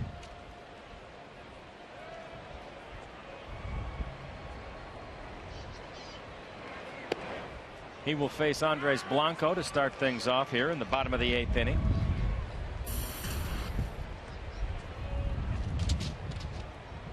The wind seems to be getting even stronger as the game progresses.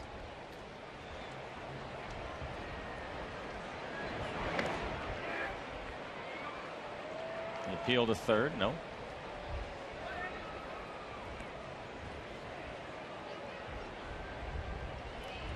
Papelbon, born in Baton Rouge, as you see Nefty out there working in the pen.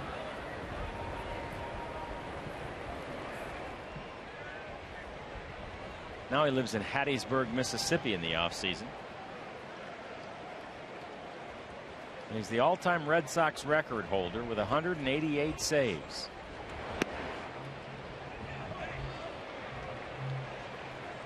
Salty keeps appealing to third base. Once again, he didn't go around.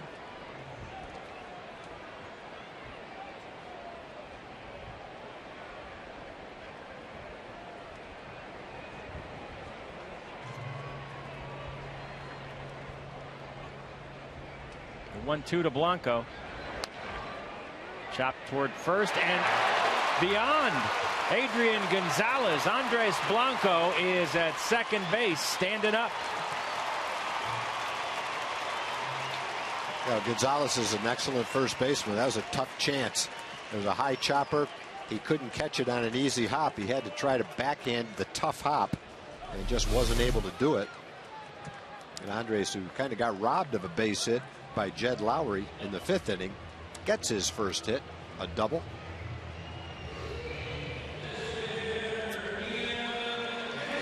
And it'll bring up the top of the order. Ian Kinsler.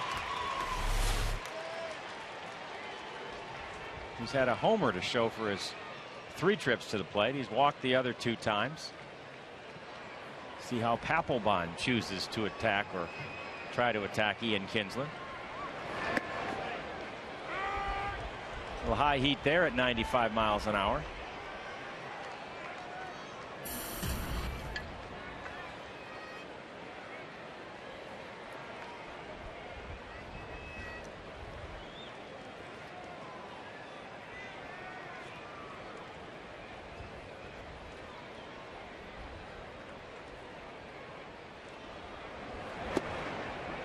Michael Young is on deck.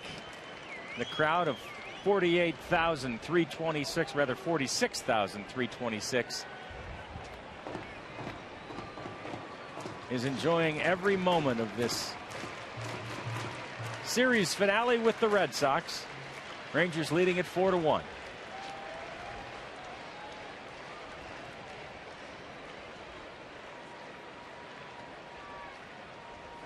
Oh, Ian takes a 92-mile-an-hour pitch in the back. Well, you can't get it, can't get him out, drill him.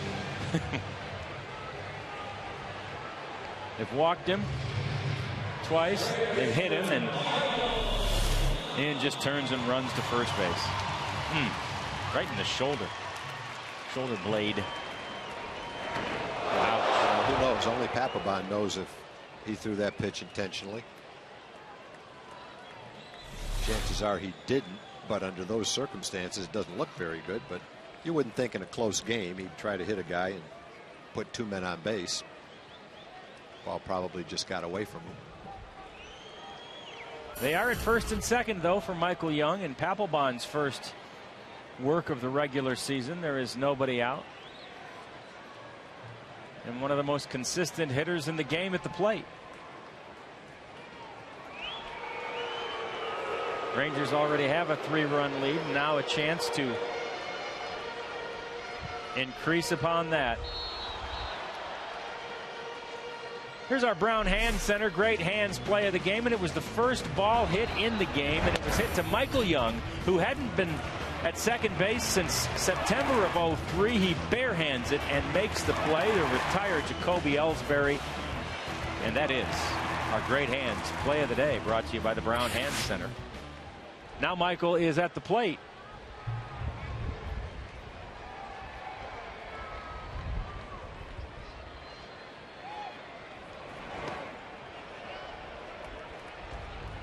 Papelbon takes something off that. He and Salty clearly having some communicative issues.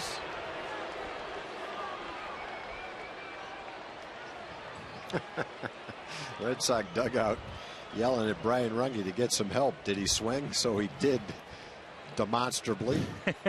Looked down at Marvin Hudson and said, nope, he didn't swing.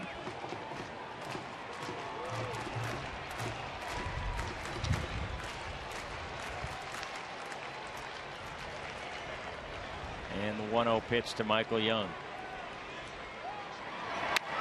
He hits this one toward left field. Racing back and can't get it is Carl Crawford. It's off the wall. Ian Kinsler is rounding third, but he's held up there. Blanco scores. Michael Young with a double. And the Rangers with a 5-1 lead. I think Ian probably could have scored, but Dave's just playing it cautious, which you do with nobody out in the middle of the lineup coming up. You want to take a chance on having him thrown out.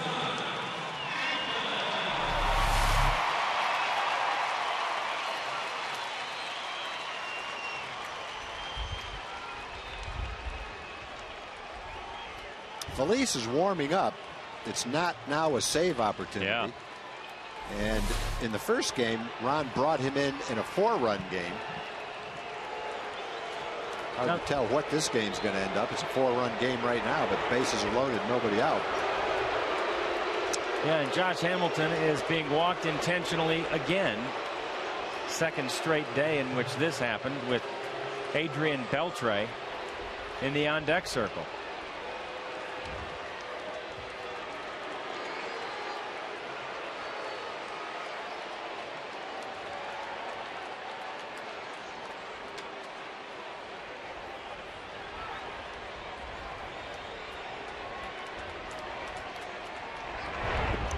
When they did it yesterday, Beltre made him pay with the 9th grand slam of his career.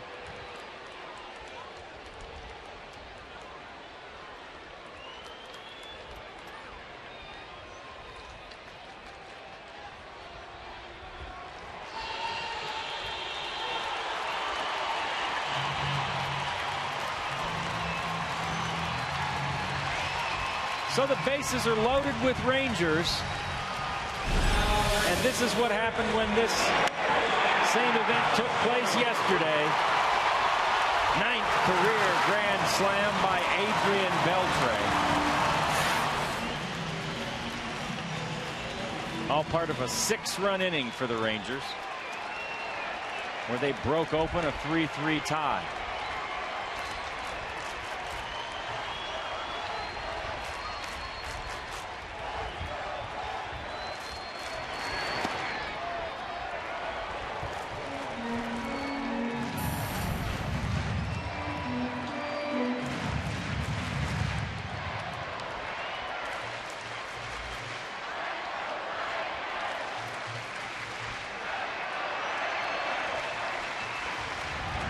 Papelbon, the 0-1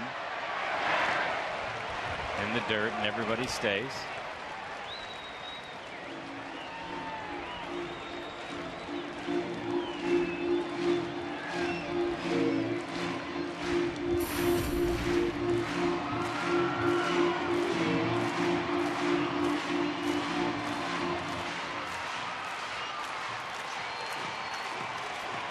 Claws and antlers out in full force here.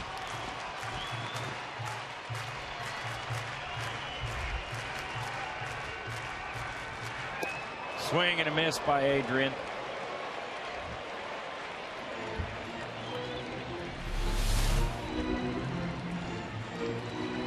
Papelbon throws a mid-90s fastball, a slider, and a splitter.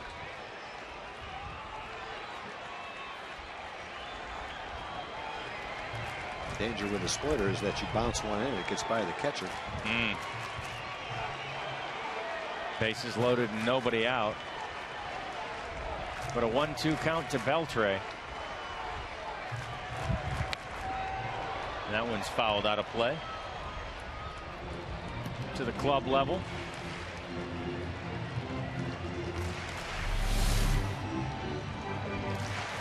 Not exactly where he was trying to throw that pitch. It looked like he was trying to throw it down and away. But when you're throwing in the mid-90s, 94, 95 miles an hour, you have a better chance to get away with a pitch right down the middle.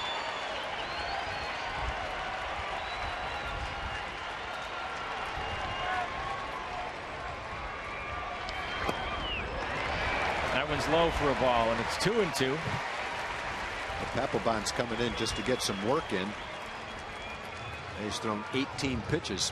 Hasn't gotten anybody out yet.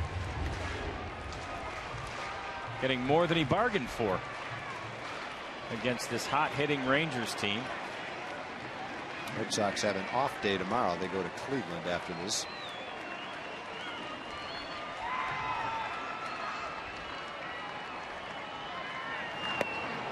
Big swing and a miss by Adrian, and Papelbon gets him the first out of the inning. But the bases are still loaded for Nelly Cruz.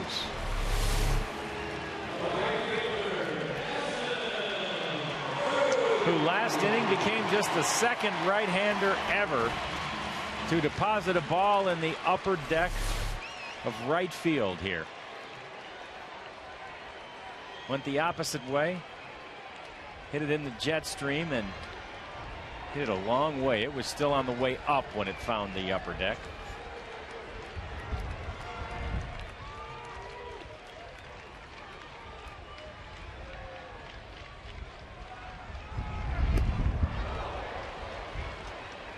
.91 miles an hour from Papelbon there as he bears down in a bases loaded situation.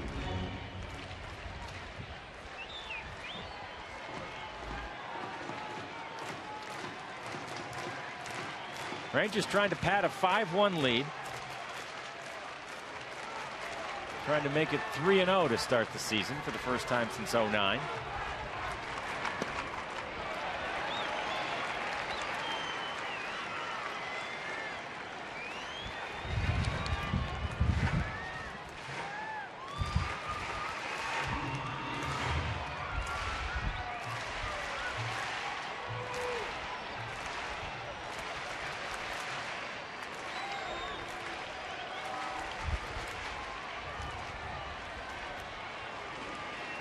Papelbon looks in, and finally Nelly's waited long enough.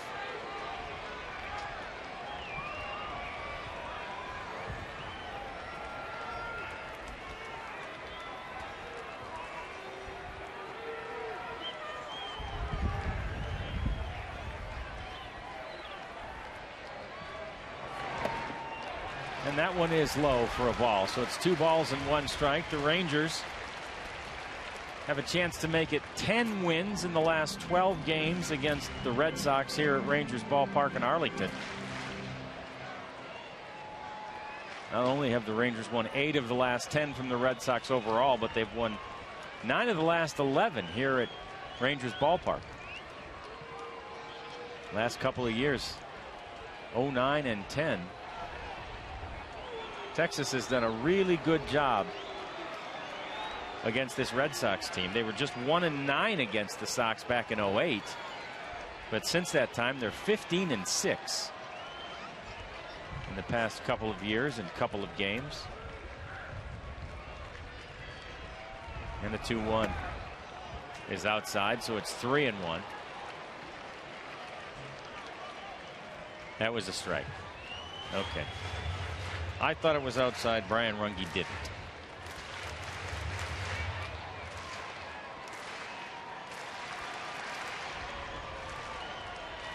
So the count is even at 2-2. Bases loaded with Rangers.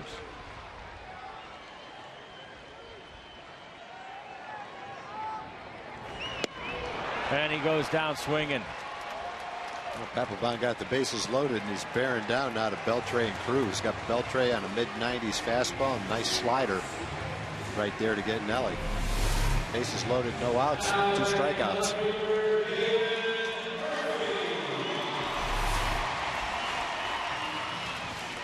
Here comes David Murphy against Papelbon. Lefty against the righty. Murph with a single and a home run in 3 trips.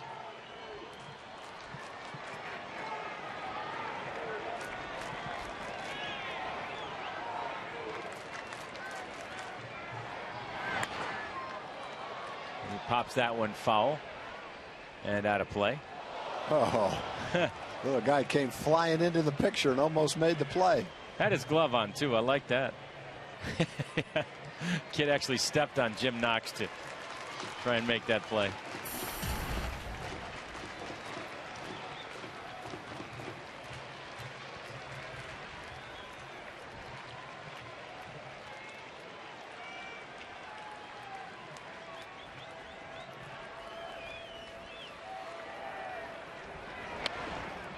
Another one slapped foul by David, almost in the same spot.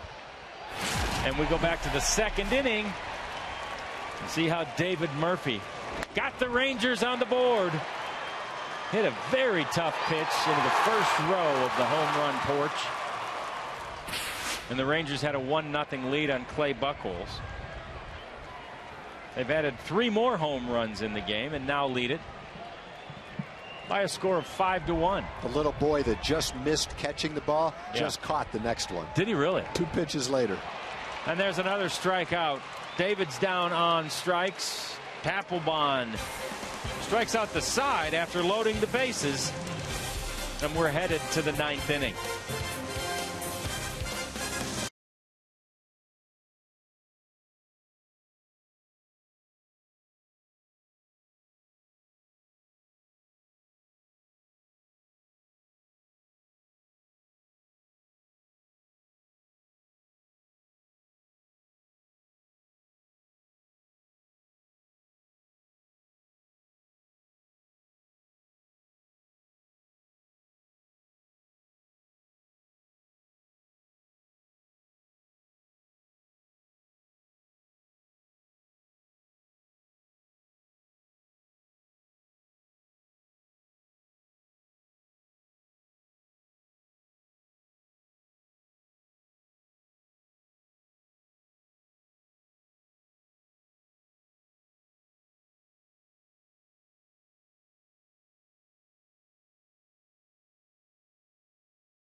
Rapid Rewards, unlimited reward seats, and no blackout dates. By the Progressive Insurance Group. For a money-saving car insurance quote, call 1-800-PROGRESSIVE today. And by Ford, the biggest, the best, the one you don't want to miss. It is Truck Month, only at your Texas Ford dealer. And it is Nefty time. Nefty Feliz on the mound for the Rangers. Once again, it's a 4-run lead in the non-save situation. And a strike to Big Papi there. But what Ron Washington said on opening day is sometimes You just got to get a team victory. It doesn't matter about personal numbers and saves and all those kinds of things. No, you can't manage to get closers saves. You have to manage to win ball games. And Wash knows, even though the first 2 games and 8 innings haven't gone the Red Sox way, they're still a dangerous team, and they can score 4 runs in an inning. So he wants his best guy out there to try and close down this win.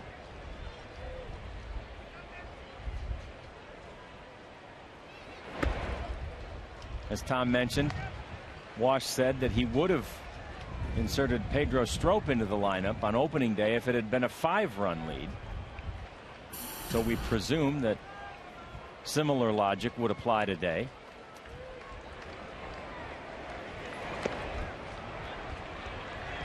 Although Strop did pitch yesterday, as Big Papi's now ahead of Nefty 3-1.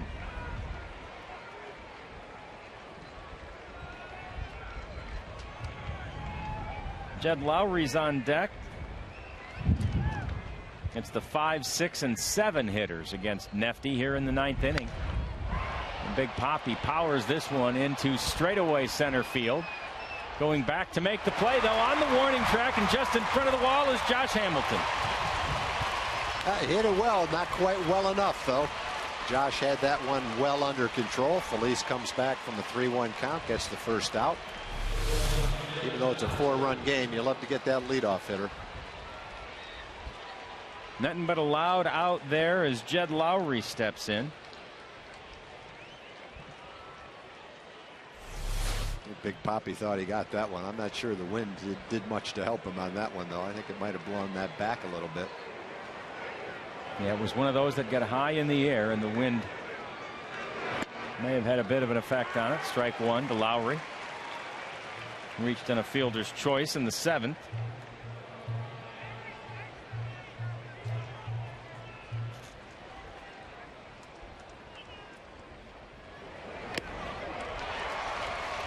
Change up right there. And Feliz is ahead of Lowry 0-2.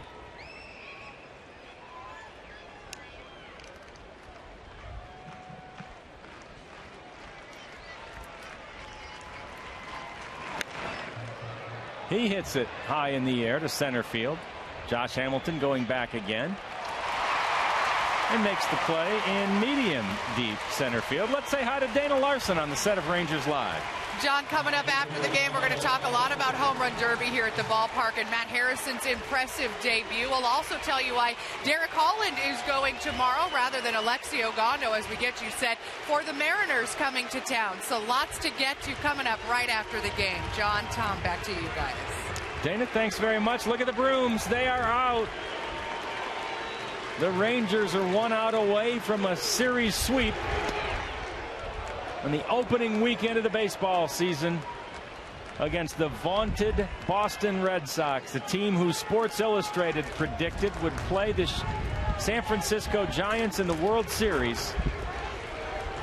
Oh, they still might, but so far it hasn't gone well here in Texas. Sure looks like the Rangers believe they might have something to say about who plays in the World Series. Texas has picked up where they left off in the first weekend of the series, or of the season. Chopped to first. Moreland to Feliz. There you go, boys. Rangers sweep the Red Sox. 5-1 the final in front of a record-setting crowd at Rangers Ballpark in Arlington. And the Texas Rangers are 3-0. And the Red Sox fans are quiet.